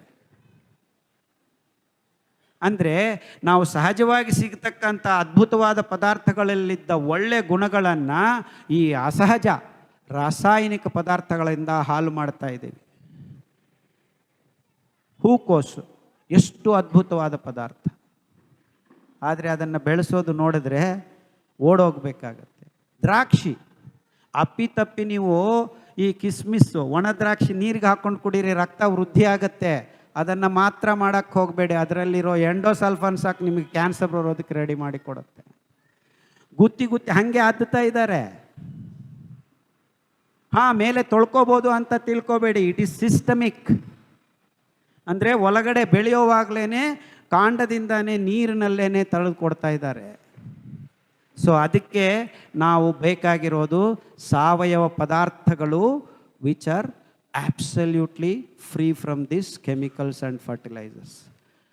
ಅಂದರೆ ನೀರಿಲ್ಲದೆ ಬೆಳೆಸ್ತಕ್ಕಂಥ ಪದಾರ್ಥಗಳ ಕಡೆಗೆ ನಮ್ಮ ಗಮನ ಹರಿಬೇಕು. ನೀರು ಕಟ್ತಾ ಇದ್ವಿ ಅಂದರೆ ಗೊಬ್ಬರ ಹಾಕೋ ಅಗತ್ಯ ಬಂದ್ಬಿಡುತ್ತೆ. ಅಂದರೆ ನೀರು ಕಟ್ಟದೆ ಬೆಳೆಸುವಂಥದ್ದು ಅಂದರೆ ನಾವು ಪಶ್ಚಿಮ ಘಟ್ಟಗಳ ಕಡೆಗೆ ನೋಡಬೇಕು. ಅದರ ತಪ್ಪಲುಗಳಲ್ಲಿ ಅದರಿಂದ ಬರ್ತಕ್ಕಂಥ ಸೀಮಾ ಬಯಲು ಪ್ರದೇಶಗಳಲ್ಲಿ ಏನೇನು ಹಿಂದೆ ಬೆಳೀತಾ ಇದ್ರು ಅಂತ ಗಮನ ಕೊಟ್ಟಾಗ ನಮಗೆ ನಿಜವಾದ ಆಹಾರ ಪದಾರ್ಥಗಳ ಲಕ್ಷಣಗಳು, ಗುಣಗಳು ಕಂಡಕ್ಕೆ ಬರ್ತವೆ. ಆ ನಿಟ್ಟಿನಲ್ಲಿ ಯೋಚನೆ ಮಾಡಿ ಈ ರೋಗಗಳಿಗೆ ಪರಿಹಾರ ಏನಪ್ಪ ಅಂತ ಯೋಚನೆ ಮಾಡಿದರೆ ಅದ್ಭುತವಾದ ಧಾನ್ಯಗಳು ನವಣೆ, ಸಾಮೆ, ಆರ್ಕ, ಕೊರಲೆ. 8%, ಆರ್ಕ 9%, ಸಾಮೆ 9.8%, ಊದಲು 10%, ಕೊರ್ಲೆ 12.5%. ಇದೊಂದು ಸಣ್ಣ ಪ್ಯಾಂಫ್ಲೆಟ್ ಮಾಡಿದ್ವಿ, ಇನ್ಫ್ಯಾಕ್ಟ್ ಕಳಿಸಿದ್ದೀನಿ, ಅದು ಜೆರಾಕ್ಸ್ ಮಾಡಿ ನೀವೆಲ್ಲರೂ ತಗೋಬೋದು. ಪ್ಯಾಂಫ್ಲೆಟ್ ಸರಿತಾಗಿ ಕೊಟ್ಟಿರ್ತೀನಿ ನಾನು. ಮಿಕ್ಕಿದ್ದು ನೀವು ಕೇಳ್ಬೋದು, ರಾಗಿ, ಚಿಯಾ, ಕಿನ್ವಾ, ಓಟ್ಸು, ಬರಗು ಇವೆಲ್ಲನೂ ನೆಕ್ಸ್ಟ್ ದರ್ಜೆ, ಸೆಕೆಂಡ್ ರೌಂಡಲ್ಲಿ ಬರ್ತವೆ. I call them neutral grains. ರಾಗಿ, ಸಜ್ಜೆ, ಜೋಳ, ಮೆಕ್ಕೆಜೋಳ, ಓಟ್ಸ್, ಬಾರ್ಲಿ. ಇನ್ನು ಈ ಸೂಡೋ ಗ್ರೈನ್ಸ್, ಚಿಯಾ, ಕಿನ್ವಾ ಇವೆಲ್ಲನೂ 2 to 4%. ಅಂದರೆ ಇದನ್ನು ಊಟ ಮಾಡಿದರೆ ನಮ್ಮ ರಕ್ತಕ್ಕೆ ಗ್ಲೂಕೋಸು ಟೇಕ್ಸ್ 1 to 1.5 hours. ಅಕ್ಕಿ ಗೋಧಿ ತಿಂದರೆ 15 to 20 minutes. ಅಕ್ಕಿಯಲ್ಲಿ 0.2%, ಗೋಧಿಯಲ್ಲಿ 1.2%, ಜವೆ ಗೋಧಿಯಲ್ಲಿ. So this is negative, -50, 0, +100. So ಈ ವಿಂಗಡ ನೀವು ಜ್ಞಾಪಕ ಇಟ್ಕೊಳ್ಳಿ. ರೋಗ ಬಂದಿದೆ ಸರ್, ಗ್ಯಾಂಗ್ರೀನು, ನಾಳೆ ಯೂರಿಯಾ ಲೆವೆಲ್ ಹೆಚ್ಚಾಗಿದೆ, ಡಯಾಲಿಸಿಸ್ ಮಾಡ್ಕೋಬೇಕು ಅಂತ ಬರ್ತಾರೆ ಜನ ನಮ್ಮ ಹತ್ರ. ಬನ್ನಿರಿ, ನೀವು ಈ 5 ಧಾನ್ಯ ಬಿಟ್ಟು ಬೇರೆ ಇನ್ನೇನೂ ತಿನ್ನಬೇಡಿ. ಇಡ್ಲಿ ಮಾಡ್ಕೊಳ್ಳಿ, ದೋಸೆ ಮಾಡ್ಕೊಳ್ಳಿ, ಗಂಜಿ ಮಾಡ್ಕೊಳ್ಳಿ, ಮುದ್ದೆ ಮಾಡ್ಕೊಳ್ಳಿ, ರೊಟ್ಟಿ ಮಾಡ್ಕೊಳ್ಳಿ. ಚಪಾತಿ ಮಾಡೋ ಅಗತ್ಯ ಇಲ್ಲ ಈ ಹೆಂಗಸರಿಗೆ. ಈಗ ವ್ಯಾರಿಕೋಸ್ ವೀನ್ಸ್ ಬರಬೇಕಾಗಿಲ್ಲ ನಿಮಗೆ. 50 ಜನಕ್ಕಾದರೂ 1000 ಜನಕ್ಕಾದರೂ ಈ ನವಣೆ, ಸಾಮೆ, ಆರ್ಕ ಯಾವುದೋ ಒಂದು ಧಾನ್ಯ ತಗೊಂಡು 5 ಪಟ್ಟು ನೀರು ಹಾಕಿ ಗಂಜಿ ಕುದಿಸೋಕೆ ಇಟ್ಬಿಟ್ರೆ ಎಲ್ಲರಿಗೂ ಒಂದೇ 1 ಗಂಟೆಯಲ್ಲಿ ಗಂಜಿ ಕೊಡ್ಬೋದು. ಗಂಜಿ ಜೊತೆ 4 ತರಕಾರಿ ಅಥವಾ ಒಂದು ಕೋಸಂಬರಿ ಮಾಡಿ ಕೊಟ್ಟರೆ ಆವತ್ತು ಊಟ ಮುಗೀತು. ಇನ್ನೇನು ಬೇಕಾಗಿಲ್ಲ ಸಾಯಂಕಾಲ ತನಕ. ಅಷ್ಟು ಸುಲಭ ಆಗತ್ತೆ. ಅಂದರೆ ಧಾನ್ಯಗಳನ್ನು ಬೆಳೆಸೋದು ಅಷ್ಟು ಸುಲಭ, ಆದರೆ ಅದನ್ನು ಅಡುಗೆ ಮಾಡೋದು ಇನ್ನೂ ಸುಲಭ. ಎಷ್ಟು ಜನ ಆದ್ರೂ ಅಡುಗೆ ಮಾಡಿ ಕೊಡ್ಬೋದು. ಅಷ್ಟು ಅದ್ಭುತವಾದ ಕ್ರಮ ಇದರಲ್ಲಿದೆ. ಈ 5 ಧಾನ್ಯಗಳನ್ನು ತಿಂತಾರೆ ತುಂಬ ಜನ, ಒಬ್ಬರಲ್ಲ ಇಬ್ಬರಲ್ಲ, hundreds and hundreds and hundreds of patients. 6 ವಾರದಲ್ಲಿ ಗಾಯ ವಾಸಿ ಆಗುತ್ತೆ. 6 ತಿಂಗಳಾದಮೇಲೆ ಅವರ HbA1c 12 ಇರೋದು 6ಗೆ ಬಂದುಬಿಡುತ್ತೆ. ಡಾಕ್ಟ್ರೇ, I am very happy, walk ಮಾಡ್ತಾ ಇದ್ದೀನಿ 1.5 hour. ಡಾಕ್ಟ್ರ್ ಖಾದರ್ ಕೋಪ ಮಾಡ್ಕೋತಾರೆ ವಾಕ್ ಮಾಡಲಿಲ್ಲ ಅಂತ ಹೇಳಿ. ವಾಕ್ ಮಾಡ್ತಾ ಇದ್ದೀನಿ ಡಾಕ್ಟ್ರೇ. ಫಸ್ಟ್ ಬಂದ ತಕ್ಷಣ ಹೇಳೋದು ಅದೇನೆ, ಏನ್ರಿ ವಾಕ್ ಮಾಡ್ತಾ ಇಲ್ಲ ಡಾಕ್ಟ್ರೇ, 1.25 ಗಂಟೆ ವಾಕ್ ಮಾಡ್ತೀನಿ. ಯಾಕೆ ಅಂದರೆ 15 ನಿಮಿಷ 1 ಲೀಟರ್ ಕ್ಲೀನ್ ಮಾಡೋದಕ್ಕೆ ರಕ್ತ ಗ್ಲೂಕೋಸನ್ನ ಡಿಸ್ಚಾರ್ಜ್ ಮಾಡಬೇಕಲ್ಲ. ನನಗೆ ಪಾಠ ಹೇಳ್ತಾರೆ. I am very happy, no problem sir. 6 months ಆಗಿದೆ. ಇನ್ನೊಂದು ತಿಂಗಳಾದಮೇಲೆ ಬರ್ತಾರೆ. ಬಂದು ಅವರು ಒಳಗಡೆ ಬರೋಲ್ಲ. ಇವರೆಲ್ಲರೂ ಡಾಕ್ಟ್ರುಗಳಿದ್ದಾರೆ, PWD ಇಂಜಿನಿಯರ್ಸ್ ಇದ್ದಾರೆ, ಬ್ಯಾಂಕ್ ಮ್ಯಾನೇಜರ್ಸು ಇದ್ದಾರೆ, ಸೈಂಟಿಸ್ಟ್ಗಳು ಇದ್ದಾರೆ. ಕೊನೆಗೆ ಏನು ಮಾಡ್ತಾರೆ, ಅವ್ರ ಹೆಂಡತಿಯನ್ನು ಒಳಗಡೆ ಕಳಿಸ್ತಾರೆ. ನನಗೆ, ಏನಮ್ಮ ನಿಮ್ಮ ಮನೆಯವ್ರು ಒಳಗಡೆ ಬಂದಿಲ್ಲ? ಏನಿಲ್ಲ ಡಾಕ್ಟ್ರೇ, ಅವ್ರು ಹೇಳ್ತಾ ಇದ್ದಾರೆ ನಾಳೆಯಿಂದ ನಾರ್ಮಲ್ ಊಟ ಮಾಡ್ಬೋದಾ. ಇಲ್ಲಿ ತನಕ ನಾನು ಅಬ್ನಾರ್ಮಲ್ ಊಟ ಮಾಡಿಸಿದ್ದೀನಿ. ನಾಳೆ ನಾಡಿದ್ದು ಕಾಲ್ ಕಟ್ ಮಾಡ್ಕೊಂಡು ಮೇಲೆ ಟಿಕೆಟ್ ತೊಗೊಂಡು ಹೋಗಬೇಕಾಗಿದ್ದವ್ರನ್ನ ಉಳಿಸಿದ್ರೆ ಕೊನೆಗೆ ಮೋಸ ಏನಂದರೆ ನೋಡ್ರಿ, ಅಂದರೆ the so called educated, so called intellectual, so called civilised ಚೆನ್ನಾಗಿ ಅರ್ದು ಅರ್ದು ಅರ್ದು ನಮ್ಮ ಗೂಬೆ ಕೂರಿಸ್ಬಿಟ್ಟಿದ್ದಾರೆ. ಅಕ್ಕಿ ಗೋಧಿ ಬಿಟ್ಟರೆ ಇನ್ನೇನು ಊಟ ಇಲ್ಲ. ಇವನು ಯಾವನೋ ಡಾಕ್ಟ್ರ್ ಕಾದರಂತೆ ವಾಸಿ ಮಾಡಿದ್ದೆ, ಆಯಿತು ವಾಸಿ ಮಾಡಿದೆಯಲ್ಲ, ಮತ್ತೆ ನಾನು ನಾರ್ಮಲ್ ಊಟ ತಿಂತೀನಿ. This is the sad story. ಒಬ್ಬರಲ್ಲ ಇಬ್ಬರಲ್ಲ, almost everyone who gets better ask me this question, normal ಊಟ ಮಾಡ್ಬೋದಾ ಡಾಕ್ಟ್ರೇ? ಅಕ್ಕಿ, ಗೋಧಿ, ಮಾಂಸ, ಸಕ್ಕರೆ, ಮೊಟ್ಟೆ ಇವೆಲ್ಲ ಮಾನವನ ಆಹಾರ ಅಲ್ಲ. ನಿಜವಾದ ಆಹಾರ. ಉತ್ತಮ ಇಲ್ಲ, ಕೆಟ್ಟದ್ದು ಇಲ್ಲ. ಬಾಯಿಗೆ ಹೋದರೆ 4-5 ಗಂಟೆ ಆದಮೇಲೆ ನಿಮ್ಮ ರಕ್ತಕ್ಕೆ ಗ್ಲೂಕೋಸನ್ನು ಸೇರಿಸಬೇಕು. ಆಮೇಲೆ ಜೀವ ರಾಸಾಯನಿಕ ಕ್ರಿಯೆಗಳ ಉತ್ಪನ್ನ ಆಗುವ ಮಲವನ್ನು ಶುದ್ಧ ಮಾಡತಕ್ಕಂಥ ಅತಿ ಅದ್ಭುತವಾದ ಗುಣ ಉಳ್ಳುವ ಪದಾರ್ಥ ಮಾತ್ರ ಆಹಾರ ಆಗತ್ತೆ ಹೊರತು ಬೇರೆ ಯಾವುದು ಆಹಾರ ಆಗೋದಕ್ಕೆ ಸಾಧ್ಯ ಇಲ್ಲ. ಅಷ್ಟು ಅದ್ಭುತವಾದ ಧಾನ್ಯಗಳು ಈ 5 ಸಿರಿಧಾನ್ಯಗಳು. ಇನ್ನೂ ಒಂದು 10-15 ಇರ್ಬೋದು ನಾವು ಪ್ರಪಂಚದಲ್ಲಿ ಹುಡುಕಿದ್ರೆ. ಬಟ್ ಸದ್ಯಕ್ಕೆ ನನ್ನ ಒಂದು ಖುಷಿ ಏನಂದರೆ ಈ 5 ಧಾನ್ಯಗಳು ಅದು ಸಿಕ್ಕಿವೆ, ಅದರ ಬೀಜವನ್ನು ಉಳಿಸ್ಕೊಂಡಿದ್ದೀವಿ. ಅದನ್ನು ಉಳಿಸಿ ಈಗ ಎಲ್ಲ ರೈತರಿಗೂ ಕೊಡ್ತಾ ಇದ್ದೀವಿ. ಕಳೆದ ವರ್ಷದಲ್ಲಿ ನಾನು 3000 kg ಬೀಜವನ್ನು ರೈತರಿಗೆ ಹಂಚಿದ್ದೀನಿ. ಇನ್ನು ಮುಂದೆ ಬರುವ ದಿವಸಗಳಲ್ಲಿ ಈ ರೈತರು ತಾವು ಬೆಳೆಸಿ ತಮ್ಮ ಸುತ್ತಮುತ್ತಲ ರೈತರಿಗೆ ಮತ್ತೆ ಬೀಜಗಳನ್ನು ಹಂಚ್ತಾರೆ ಅನ್ನೋ ಒಂದು ದೊಡ್ಡ ನಂಬಿಕೆ ನನ್ನದು. ಯಾಕಂದರೆ ಬೆಂಗಳೂರು ಪೀಪಲ್ ಈಗ ಸಿರಿಧಾನ್ಯಗಳನ್ನು ತಿನ್ನುವ ಬಯಕೆಯನ್ನು ತೋರಿಸ್ತಾ ಇದ್ದಾರೆ. If Bengaluru eats then the whole world will eat. ನನಗೆ ಆ ನಂಬಿಕೆ ಇದೆ. ಮೊನ್ನೆ ಯಾರೋ ಕರೆದ್ರು ನನ್ನನ್ನು, ಸರ್ ಬನ್ನಿ ಹೈದರಾಬಾದ್ ಬಂದು ಲೆಕ್ಚರ್ ಕೊಡಿ. ಇಲ್ಲಪ್ಪ, ನಾನು ಹೈದರಾಬಾದ್ಗೆ ಬರೋಲ್ಲ, ತಮಿಳ್ನಾಡಿಗೆ ಬರೋದಿಲ್ಲ, ಗುಜರಾತ್ಗೆ ಬರೋದು, ಎಲ್ಲೂ ಬರೋದಿಲ್ಲ. ನಾನು ಬೆಂಗಳೂರಿಗೆ ಮಾತ್ರ ಹೋಗ್ತೀನಿ. ಬೆಂಗಳೂರು ಜನನ್ನ ಸಿರಿಧಾನ್ಯಗಳನ್ನು ತಿನ್ನಂಗೆ ಮಾಡಿದರೆ ಸಾಕು, ಇಡೀ ಪ್ರಪಂಚ ತಿನ್ನುತ್ತೆ. I believe that wholeheartedly. That's why I don't go anywhere. ಯಾಕಿರಬೇಕು ಅಂದರೆ ದ್ವಿದಳ ಬೀಜ ಧಾನ್ಯಗಳು, ಕಡಲೆ ಬೀಜ ಆಗಿರ್ಬೋದು, ಹುರುಳಿ ಬೀಜ ಆಗಿರ್ಬೋದು, ಅಲಸಂದಿ ಬೀಜ ಆಗಿರ್ಬೋದು, ರಾಜ್ಮಾ ಬೀನ್ಸ್ ಆಗಿರ್ಬೋದು, ಅಥವಾ ತೊಗರಿ ಆಗ್ಬೋದು, ಯಾವುದೇ ದ್ವಿದಳ ಬೀಜ ಧಾನ್ಯ ಬೇರುಗಳಲ್ಲಿ ಸಾರಜನಕವನ್ನು ನೇರವಾಗಿ ಪರ್ಯಾವರಣದಿಂದ ಹೀರಿಕೊಂಡು ಗೊಬ್ಬರವನ್ನು ಸೃಷ್ಟಿ ಮಾಡುವ ಅತಿ ಅದ್ಭುತವಾದ ನಾಡ್ಯೂಲ್ಸ್, ಕೆಲವು ಬ್ಯಾಕ್ಟೀರಿಯಾಗಳ ನಾಡ್ಯೂಲ್ಸ್ ಇದೆ. ಆದ್ದರಿಂದ ದ್ವಿದಳ ಬೀಜ ಧಾನ್ಯಗಳಿಗೆ ಏನೂ ಗೊಬ್ಬರ ಹಾಕಬೇಕಾಗಿಲ್ಲ.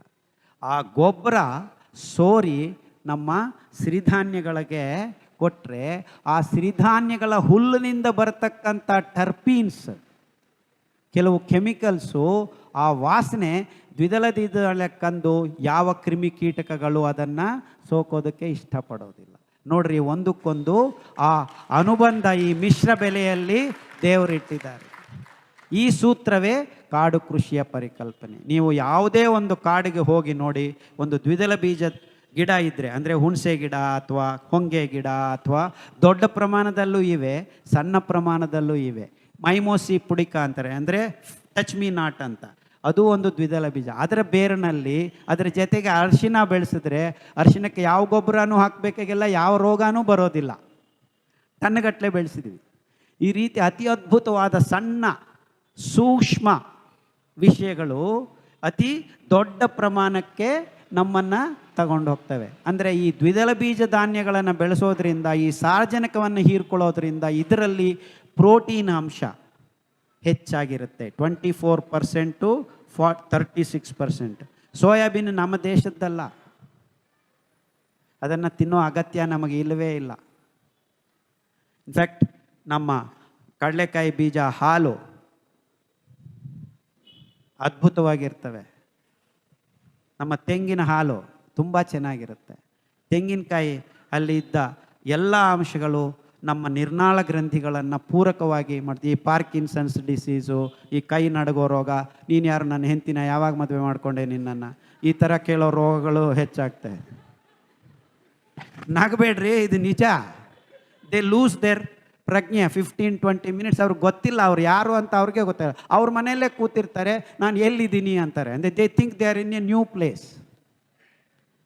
These are all the symptoms many people are presenting to us. ಈ ಹೋಮಿಯೋಪತಿಯಲ್ಲಿ ಇಂಥ ಭಯಾನಕವಾದ ಸಿಂಪ್ಟಮ್ಸ್ಗೂ ಔಷಧಿಗಳಿವೆ. ಅರ್ಥ ಆಗ್ತಾ ಇದೆ ನಾನು ಹೇಳೋದು? ಸೊ ಈ ರೀತಿ ರೋಗಿಗಳನ್ನು ನೋಡಿ ನೋಡಿ ನನಗೆ ಅನುಭವ ಆಗಿರೋದು. ಏನಪ್ಪ ಇಷ್ಟು ರೋಗಗಳು, ಇಷ್ಟು ಭಯಾನಕವಾದ ರೋಗಗಳು ಬರ್ತಾಯಿದ್ರೆ ನಾವು ಹೆಂಗೆ ಜೀವನ ಮಾಡಬಹುದು ಅಂತ ಯೋಚನೆ ಮಾಡಿದಾಗ, ಈ ರೀತಿ ನಾವು ಆರೋಗ್ಯದ ಕಡೆಗೆ ಹೋಗಬಹುದಾ? ನಾವು ಯಾವಾಗಲೂ ಅನಾರೋಗ್ಯದ ಕಡೆ ಯೋಚನೆ ಮಾಡಿ ಹೆಲ್ತನ್ನು ಸೃಷ್ಟಿ ಮಾಡಿಕೊಂಡು, ಅದಕ್ಕೆ ಮತ್ತೆ ಹೆಲ್ತ್ ಕೇರ್ ಪ್ರಾಡಕ್ಟ್ಸ್ ಅಂತ ಹೆಸರು. How on earth you can call that health care? It is health care. Health care ಅಂದರೆ ರೋಗ ಬರದೇ ಇರಂಗೆ ನೋಡ್ಕೊಳ್ಳೋದು. ಕಮ್ ಹಿಯರ್, ಸಿರಿಧಾನ್ಯಗಳಿವೆ ನೋಡ್ರಿ. ನಿಮಗೆ ಈ ಗ್ಯಾಂಗ್ರೀನ್ ಆಗಿರೋರ್ನೂ ವಾಸಿ ಮಾಡತಕ್ಕಂಥ, ಅಂದರೆ ಅತಿರೇಕಕ್ಕೂ ಹೋಗಿದ್ದ ರೋಗಗಳನ್ನು ವಾಸಿ ಮಾಡ್ತಕ್ಕಂಥ ಅದ್ಭುತವಾದ ನವಣೆ ಕೊರಲೆ ತಿಂದರೆ ಈ ಫಿಟ್ಸ್ ಬರೋ ರೋಗ ವಾಸಿ ಆಗಿಬಿಡುತ್ತೆ. ಎಷ್ಟೊಂದು ಜನ ಮಕ್ಕಳು, ಈಗ ಮೊನ್ನೆ ನಾನು ಈ ಥರ ಭಾನುವಾರ ಸೋಮವಾರ ಹೊರಗಡೆ ಹೋಗಿ ಲೆಕ್ಚರ್ ಕೊಟ್ಟು ಬರ್ತೀನಿ. ಮಂಗಳವಾರ ನಾನು ಮತ್ತೆ ಬೆಳಗ್ಗೆ ಕ್ಲಿನಿಕ್ ಹೋಗ್ತೀನಿ. 9 ಗಂಟೆಗೆ ಅಲ್ಲಿ ಬಂದು ಹಾಸನದಿಂದ 8 ಜನ ಬಂದಿದ್ದಾರೆ 2 ಕಾರಲ್ಲಿ. ಬಂದ ತಕ್ಷಣವೇ ಕಾಲಿಗೆ ನಮಸ್ಕಾರ ಮಾಡೋಕ್ಕೆ ಶುರು ಮಾಡಿದ್ರು. ಒಬ್ಬರು ನನಗೆ, ಅದು ಯಾಕಪ್ಪ ನಾನು ಸ್ವಾಮೀಜಿ ಅಲ್ವಲ್ಲಪ್ಪ ಅಂತ ಹೇಳಿದೆ. ಇಲ್ಲ ಡಾಕ್ಟ್ರೇ, ನನ್ನ ಮಗುಗೆ ಫಿಟ್ಸ್ ಬರ್ತಾಯಿತ್ತು, ಯೂಟ್ಯೂಬಲ್ಲಿ ನೀವು ಹೇಳಿದ್ದನ್ನು ನೋಡಿದ್ದೀವಿ, ಮಗುಗೆ ನವಣೆ ಕೊರಲೆ ತಿನ್ಸೋಕ್ಕೆ ಶುರು ಮಾಡಿದ್ದೀವಿ, ಈಗ 6 ತಿಂಗಳಾಗಿದೆ, ಒಂದು ಸತ್ತು ಫಿಟ್ಸ್ ಬಂದಿಲ್ಲ. ಈ ಡಾಕ್ಟ್ರುಗಳು ಕೊಟ್ಟಿರೋ ಟೆಗ್ರಿಟಾಲು, ವ್ಯಾಲ್ಪ್ರೋಯಿಕ್ ಆ್ಯಸಿಡು, ಫ್ರೀಸಿಯಮು ಎಲ್ಲ ಬಿಟ್ಟು ಕೊಟ್ಟಿದ್ದೀವಿ, ಏನೂ ತೊಂದರೆ ಆಗ್ತಾಯಿಲ್ಲ. ಈಗ ಮಗು ಕ್ಲಾಸಲ್ಲಿ ಆಲ್ಮೋಸ್ಟ್ ಫಸ್ಟ್ ರ್ಯಾಂಕ್ ಬರ್ತಾಯಿದೆ. ಅಂದರೆ ಬುದ್ಧಿಮಾಂದ್ಯರಾಗೋ ಮಕ್ಕಳನ್ನು ಬುದ್ಧಿವಂತರಾಗಿ ಮಾಡ್ಕೊಳ್ತಕ್ಕಂಥ, ಅವ್ರು ಬುದ್ಧಿಮಾಂದ್ಯರಾಗಿರಲಿಲ್ಲ, ಬುದ್ಧಿ ಇತ್ತು, ಆದರೆ ಈ ಟ್ಯಾಬ್ಲೆಟ್ಸನ್ನು ಕೊಟ್ಟು ಆ ನರಗಳನ್ನು ಕುಸಿಸಿ ಬುದ್ಧಿಮಾಂದ್ಯ ಮಕ್ಕಳನ್ನಾಗಿ ನಾವು ಈ ಟ್ಯಾಬ್ಲೆಟ್ಸಿಂದ ಮಾಡ್ತಾ ಇದ್ದದ್ದನ್ನು ಆ ಟ್ಯಾಬ್ಲೆಟ್ಸ್ ತೆಗಿರಿ, ಈ ಊಟ ಮಾಡಿರಿ ಅಂತ. ನೋಡ್ರಿ, ಆರ್ಕ ತಿಂದರೆ ನೆಮ್ಮದಿ ಸಿಗುತ್ತೆ, ಮನಸ್ಸು ನೆಮ್ಮದಿ ಆಗತ್ತೆ. ಆರ್ಕ ತಿನ್ಬಿಟ್ರೆ ಯಾರು ಎಲ್ಲಾದರೂ ಹಾಳಾಗೋಗ್ಲಿ ಬಿಡಪ್ಪ, ನನ್ನ ಪಾಡಿಗೆ ನಾನು ಇರ್ತೀನಿ. ನಿಜವಾದ ಆ ನೆಮ್ಮದಿ ನಿಮಗೆ ಮನಸ್ಸಕ್ಕೆ ಬರುತ್ತೆ ಈ ಅದ್ಭುತವಾದ ಧಾನ್ಯಗಳನ್ನು ತಿನ್ನೋದ್ರಿಂದ. ಇನ್ನೂ ಮೋಸ ಏನಾಗಿದೆ ಅಂದರೆ ಈ ಸೋಂಕು ರೋಗಗಳನ್ನು ಏನು ಮಾಡೋದಪ್ಪ ಅಂತ ಯೋಚನೆ ಮಾಡಿದಾಗ ನಾವು ಅಲ್ಲಿ ಇಲ್ಲಿ ಹಾಗೆ ಹೀಗೆ ನೋಡಿದ್ವಿ. 7 ಸೊಪ್ಪಿನ ರಸಗಳನ್ನು ನಾವು ಕಂಡುಹಿಡಿದುಕೊಂಡಿದ್ದೀವಿ. ಆ ಸೊಪ್ಪಿನ ರಸಗಳ ಲಿಸ್ಟು ಕೊಟ್ಟಿದ್ದೀನಿ ನಾನು, ಆ ಸ್ಮಾಲ್ ಪ್ಯಾಂಫ್ಲೆಟ್ಟಲ್ಲಿದೆ. ಗರಿಕೆ, ತುಳಸಿ, ಅಮೃತಬಳ್ಳಿ, ಬಿಲ್ವ, ಹೊಂಗೆ, ಬೇವು, ಅರಳಿ, ಈ 7 ಸೊಪ್ಪಿನ ರಸಗಳನ್ನು ಒಂದೊಂದು ವಾರ ಕುಡಿದ್ರೆ ನೀವು 7 ವರ್ಷ ನಿಮಗೆ ಡೆಂಗು ಇಲ್ಲ, ಪಂಗು ಇಲ್ಲ, ಚಿಕನ್ ಗುನ್ಯಾ ಇಲ್ಲ, H1N1 ಇಲ್ಲ, H5N1 ಇಲ್ಲ, ಇನ್ನೂ ಮುಂದೆ ಬರುವ ಭಯಾನಕ ವೈರಾಣುಗಳಿಂದ ಬರ್ತಕ್ಕಂಥ ರೋಗಗಳು ನಿಮ್ಮ ಮೈಗೆ ಸೋಕೋದೇ ಇಲ್ಲ, ಗ್ಯಾರಂಟಿ ಕೊಡ್ತೀವಿ ನಾವು. ಗರಿಕೆ ಹುಲ್ಲು ಎಲ್ರಿ ಬೆಳೆಯೋದಿಲ್ಲ, ಅದು 4 ನೀರು ನೀವು ಕೈಕಾಲು ತೊಳ್ಕೊಂಡ್ರೆ ಹುಲ್ಲು ಬೆಳೆಯುತ್ತೆ, ಗರಿಕೆ ಹುಲ್ಲು. ಆ ಗರಿಕೆ ಹುಲ್ಲು, ತುಳಸಿ, ಯಾವ ಮನೆಗೆ ಹೋಗಿ ಒಂದು ತುಳಸಿ ಗಿಡ ನೆಟ್ಕೊಂಡಿರ್ತೀವಿ, ಈಗಲೂ ಆ ಸಂಸ್ಕೃತಿ ನಮ್ಮಲ್ಲಿದೆ. ಎಷ್ಟು ಅದ್ಭುತ ನೋಡ್ರಿ. ಯಾಕ್ರಿ ತುಳಸಿ ಬೆಳೀತಾ ಇದ್ದೀರಾ ಅಂದರೆ ತುಳಸಿ ಪೂಜೆ ಮಾಡ್ತೀವಿ ಅಂತ. ಪೂಜೆ ಮಾಡೋ ಸಮಯದಲ್ಲಿ ಒಂದು ಎಲೆ ತಿನ್ನಿರಿ, ದಿವಸ 7 ದಿವಸ ತಿನ್ನಿರಿ. ಗರಿಕೆ, ನಮ್ಮ ಗಣಪತಿಗೆ ತುಂಬ ಇಷ್ಟ, ಗರಿಕೆ ತಂದು ಅಲ್ಲಿ ಇಡ್ತೀವಿ. ಯಾಕೆ ಇಡ್ರಿ ಅಂತ ಹೇಳಿದ್ದು, ತೆಗೆದು ಬರುವಾಗ ಒಂದು ತಿನ್ನಿರಿ ಅಂತ. ಬಿಲ್ಪತ್ರ, ಶಿವನಿಗೆ ತುಂಬ ಇಷ್ಟ, ತಂದು ಇಡ್ರಿ. ಆ ಶಿವ ಪೂಜೆ ಮಾಡೋರು ಎಲ್ಲ ಒಂದು 4 ಬಿಲ್ವ ತಿಂದ್ರಿ, ನಿಮ್ಮ ಟ್ರೈಗ್ಲಿಸರೈಡ್ಸ್ ಎಲ್ಲ ಮಾಯ ಆಗ್ತವೆ. 1800 ಟ್ರೈಗ್ಲಿಸರೈಡ್ಸ್ ಇದ್ದವ್ರಿಗೆ ಬಿಲ್ಪತ್ರ ಎಲ್ಲ 21 ದಿವಸ ತಿನ್ನಿಸಿದ್ವಿ, 180ಗೆ ಬಂದಿದೆ ಟ್ರೈಗ್ಲಿಸರೈಡ್ಸ್. ಈ ಸ್ಟ್ಯಾಟಿನ್ಸ್ ಕೊಟ್ಟು ವರ್ಷಗಟ್ಟಲೆ ಕೊಡ್ತಾರೆ ಈ ಡಾಕ್ಟ್ರುಗಳು. ಕೊಟ್ಟ ಮೇಲೆ ಸ್ಟ್ಯಾಟಿನ್ಸ್ ತಗೊಳ್ಳೋರಲ್ಲಿ 100 ಜನದಲ್ಲಿ 10 ಜನಕ್ಕೆ ಡಯಾಬಿಟಿಸ್ ಬಂದ್ಬಿಡುತ್ತೆ ಟ್ಯಾಬ್ಲೆಟ್ಸಿಂದ. ನೋಡ್ರಿ, ಅವ್ರು ಮಾಡೋ ಕೆಲಸ, ಬಿಲ್ಪತ್ರ ಮಾಡೋ ಕೆಲಸ. ಹೊಂಗೆ ಸೊಪ್ಪಿನ ರಸ ಕುಡೀರಿ. ಈ ಪೆಗ್ ಹಾಕ್ತೀವಲ್ಲ ಹೆಂಡ, ಆ ಕುಡಿಯೋ ಚಟವನ್ನು ಈ ಹೊಂಗೆ ಸೊಪ್ಪಿನ ರಸ ಬಿಡಿಸುತ್ತೆ. ಅರಳಿ ರಸ ಸರ್ವರೋಗ ನಿವಾರಣೆ, ಎಲ್ಲ ನೋವುಗಳು ಮಾಯ ಆಗ್ತವೆ. ಅರಳಿ ರಸ, ರಕ್ತ ಬರೋದು, ಈ ಗರ್ಭಾಶಯ ತೊಂದರೆಗಳು, ವೈಟ್ ಡಿಸ್ಚಾರ್ಜು, ಇದು ಅದು ಅದಕ್ಕೆಲ್ಲದಕ್ಕೂ ರೋಗ ನಿವಾರಣೆ ಅರಳಿ ಸೊಪ್ಪಿನ ರಸ. ಅಷ್ಟೇ ಅಲ್ಲ, ಅದು ರೋಗ ನಿರೋಧಕ ಶಕ್ತಿಯನ್ನು ಹೆಚ್ಚು ಮಾಡಿ ನಿಮ್ಮ ಮೂಳೆ ಮಜ್ಜೆಯಲ್ಲಿ ಆ್ಯಂಟಿಬಾಡೀಸನ್ನು ಪ್ರೊಡ್ಯೂಸ್ ಮಾಡುತ್ತೆ. ಎಂಥ ಆ್ಯಂಟಿಬಾಡೀಸನ್ನು? ಅದು ಯಾವುದೇ ವೈರಾಣುಗಳಿರಲಿ ಅದಕ್ಕೆ ನಮೂನೆ ಇದು ರೆಡಿ ಮಾಡಿರುತ್ತೆ. ಯಾಕೆ? ಕೋಟ್ಯಾಂತರ ವರ್ಷಗಳಿಂದ ಈ ಮರಗಳು, ಈ ಹರ್ಬ್ಸು, ಈ ಶ್ರಬ್ಸು ನಮ್ಮ ಭೂಮಿ ಮೇಲೆ ಇವೆ. ಎಲ್ಲ ಆಗು ಹೋಗುಗಳನ್ನು ಇವು ನೋಡಿದವೆ. ಅದಕ್ಕೆ ಪ್ರತಿರೋಧಕ ಕಣಗಳನ್ನು ನಿರ್ಮಾಣ ಮಾಡೋದಕ್ಕೆ ಬೇಕಾಗಿರೋ ನಮೂನೆಗಳನ್ನು ನಮ್ಮ ಮೂಲೆ ಮಜ್ಜಕ್ಕೆ ಅವು ತೋರಿಸ್ತವೆ ಫಸ್ಟು. ಅದಕ್ಕೆ ತಕ್ಕಂತೆ ಆ್ಯಂಟಿಬಾಡೀಸನ್ನು ರೆಡಿ ಮಾಡಿ ಕೂತ್ಕೊಂಡಿರ್ತೀವಿ. ಅದು ಯಾವುದಾದ್ರೂ ವೈರಸ್ ಬನ್ನಿರಿ, ನೋ ಪ್ರಾಬ್ಲಮ್. ಅಷ್ಟು ಅದ್ಭುತವಾದ ಪದಾರ್ಥಗಳು ನಮ್ಮ ಸುತ್ತಮುತ್ತಲೂ ಇವೆ. ಕೊಂಡ್ಕೋಬೇಕಾಗಿಲ್ಲ ನೀವು, ಯಾವ ವ್ಯಾಕ್ಸಿನ್ನು ಬೇಕಾಗಿಲ್ಲ. ಇದಕ್ಕೊಂದು ವ್ಯಾಕ್ಸಿನ್, ಅದಕ್ಕೊಂದು ವ್ಯಾಕ್ಸಿನ್, ಇದಕ್ಕೊಂದು ವ್ಯಾಕ್ಸಿನ್. ಒಂದೊಂದು ವ್ಯಾಕ್ಸಿನ್ 1000 ರೂಪೀಸ್, 2000 ರೂಪೀಸ್, 3000 ರೂಪೀಸ್. ಮಗು ಹುಟ್ಟೋಕೆ ಮುಂಚೆನೇ 21 ವ್ಯಾಕ್ಸಿನ್ಸ್ ರೆಡಿ ಮಾಡಿ ಕೂತ್ಕೊಂಡಿದ್ದೀವಿ. ಆ ಮಗು ಹೊರಗಡೆ ಬರಬೇಕಾ ಬರಬೇಡವಾ ಅಂತ ಯೋಚನೆ ಮಾಡ್ತಾ ಇದ್ದಾನೆ. ನೀನು ಬರ್ತಾ ಇಲ್ಲ, ಸಿಸೇರಿಯನ್ ಮಾಡಿಬಿಡ್ತೀನಿ ಅಂತ ಹೇಳ್ತಾರೆ.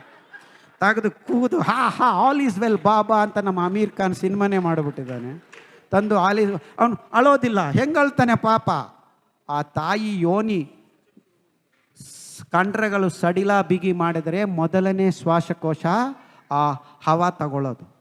ಆ ದ್ರವ ಪ್ರಪಂಚದಿಂದ ವಾಯು ಪ್ರಪಂಚಕ್ಕೆ ಬರಬೇಕು ಅಂದರೆ ಆ ಯೋನಿ ಕಂಡ್ರಗಳು ಸಡಿಲ ಬಿಗಿ ಮಾಡಿದಾಗ, ತಲೆ ಬರ್ತಾ ಇದ್ದಂಗೆ ಛಾತಿಯನ್ನು ಒತ್ತಿದಾಗ ಮೊದಲನೇ ಹವಾ ಒಳಗಡೆ ಹೋದರೆ ಕೆವ್ವು ಅಂತ ಆ ಮಗು ಹತ್ತರೆ ಅದು ನಿಜವಾದ ಆಕ್ಸಿಜನ್ ತಲೆಗೆ ಹೋಗೋದು. ಆ ಆಕ್ಸಿಜನ್ ತಲೆಗೆ ಹೋಗದೇನೆ ಈ ADS ಮಕ್ಕಳು 100ಕ್ಕೆ 30 ಜನ ಹುಡ್ತಾ ಇದ್ದಾರೆ ಈಗ. ಇಲ್ಲ ಡಾಕ್ಟ್ರೇ, ನಾರ್ಮಲಾಗಿ ಸಿಸೇರಿಯನ್ ಮಾಡ್ತಾರಂತೆ ನಮ್ಮ ಡಾಕ್ಟ್ರುಗಳು.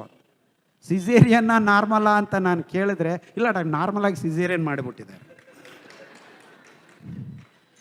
ಈ ಸಿಸೇರಿಯನ್ ಮಾಡೋದ್ರಿಂದ ಈ ಮಕ್ಕಳು ಹುಟ್ಟೋ ಮಕ್ಕಳಿಗೆ ಈ ಅಟೆನ್ಷನ್ ಡೆಫಿಸಿಟ್ ಸಿಂಡ್ರೋಮ್. ಯಾಕಂದರೆ ಆಕ್ಸಿಜನ್ ಕಿಕ್ ಫಸ್ಟ್ ಇಲ್ಲದೆ ಇರೋದ್ರಿಂದ ಈ ಗೊಂದಲಗಳು ಶುರು ಆಗ್ತಾ ಇವೆ.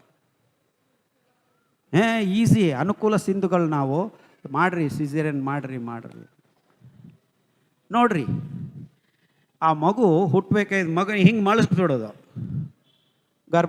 ಗರ್ಭಿಣಿಯನ್ನು ಒತ್ತು. ಅದು ಭೂಮಿ ಆಕರ್ಷಣೆ ಕೆಳಗಡೆಗಿದೆ, ಮಗುನ ಹಿಂಗೆ ಪುಷ್ ಮಾಡಿ ಅಂತ ಹೇಳೋದು. ಯಾಕೆ? ಸುಮ್ಮನೆ ಹಿಂಗೆ ಕೂರಿಸಿದ್ರೆ ಮಗು ಆದಷ್ಟು ಗದೆ ಹೊರಗಡೆ ಬರೋದು. ಈಗಲೂ ಆ ಥರ ಹೆರಿಗೆ ಮಾಡೋರು BR ಹಿಲ್ಸಲ್ಲಿದ್ದಾರೆ. 18,000 ಮಕ್ಕಳನ್ನ ಹುಟ್ಟಿಸಿ ಅವರು ಹೆರಿಗೆ ಮಾಡಿದ್ದಾರೆ. ಒಬ್ರಿಗೂ ಏನೂ ತೊಂದರೆ ಇಲ್ಲ ಇಲ್ಲಿ ತನಕ, ನಾಟ್ ಇವನ್ ಒನ್ ಕೇಸ್. ಅದು ನಿಜವಾದ ವೈಜ್ಞಾನಿಕತೆ. ಅದನ್ನು ನಾವು ಡೆವಲಪ್ ಮಾಡೋಣ ಅಂತ ಇಲ್ಲ ನಮ್ಮ ಡಾಕ್ಟ್ರುಗಳಿಗೆ. ಇಲ್ಲ, ಕೂರಿಸ್ರಿ, ಮಲಗಿಸ್ರಿ, ಸಿಸೇರಿಯನ್ ಮಾಡಿಬಿಡೋಣ. ಅದೇನು ರೋಗನಾ? ಗರ್ಭ ಆಗೋದು ರೋಗ ಅಲ್ಲ, ಅದು ಜೀವ ರಾಸಾಯನಿಕ ಕ್ರಿಯೆಗಳು, ಜೀವ ಹುಟ್ಟಿಸೋ ಪರಾಕಾಷ್ಠೆ ಅದು. It is a form of being very healthy to produce kids. ಇಲ್ಲ, ಅದನ್ನು ನಾನು ಅನಾರೋಗ್ಯ ಅಂತ ಟ್ರೀಟ್ ಮಾಡ್ತಾ ಇದ್ದೀವಿ. ಗರ್ಭಿಣಿ ಆದ ತಕ್ಷಣ ನಿಮಗೆ ಫೋಲಿಕ್ ಆ್ಯಸಿಡ್ ಬೇಕು, ಈ ಟ್ಯಾಬ್ಲೆಟ್ ಬೇಕು, ಆ ಟ್ಯಾಬ್ಲೆಟ್ ಬೇಕಂತ ಬರೆದಿದ್ದೆ. ಒಂದು ಸಣ್ಣ ಪೀಸ್ ಬೀಟ್ರೂಟ್ ತಿಂದರೆ ನಿಮಗೆ ಫೋಲಿಕ್ ಆ್ಯಸಿಡ್ ಸಿಗುತ್ತೆ. ಸೊ ನಾವೆಲ್ಲ ಮಾಡಬೇಕಾಗಿದ್ದಿಷ್ಟೇ, ಟಿ ವಿಯಲ್ಲಿ ಒಂದು ಲೈಡು ಟಿಂಗ್ ಅಂತ ಕೆಳಗಡೆ ಹಾಕ್ತಾರಲ್ಲ, ಬ್ರೇಕಿಂಗ್ ನ್ಯೂಸ್ ಅನ್ನೋ ಥರ, ಆ ಥರ ಒಂದು ಲೈನ್ ನಡೆಸ್ರಿ ಸಾಕು. ಎಲ್ಲ ಗರ್ಭಿಣಿ ಸ್ತ್ರೀಯರು ವಾರಕ್ಕೆ 2 ಬೀಟ್ರೂಟನ್ನು ಸೇವಿಸ್ರಿ, ನಿಮಗೆ ಬೇಕಾಗಿರೋ ಫೋಲಿಕ್ ಆ್ಯಸಿಡ್ ಸಿಗುತ್ತೆ. ಇನ್ನೂ ಬೇಕು ಅಂದರೆ ಜೊತೆಗೆ ಕ್ಯಾರೆಟು, ಒಂದಿಷ್ಟು ನೆಲ್ಲಿಕಾಯಿ ಪೌಡರ್ ಹಾಕ್ಕೊಂಡು ಕೂತೀನಿ, ನಿಮ್ಮ ರಕ್ತನೇ ವೃದ್ಧಿ ಆಗುತ್ತೆ. ಇಷ್ಟು ಸಿಂಪಲ್ ಆಗಿರೋ ವಿಷಯವನ್ನು ಟ್ಯಾಬ್ಲೆಟ್ಗಳು ಇದು ಅದು ಅಂತ ಮಾಡಿ ದೊಡ್ಡ ಸ್ಕ್ಯಾಮ್ಗಳು ಮಾಡಿಕೊಂಡು ಕೂತಿದ್ದೀವಿ.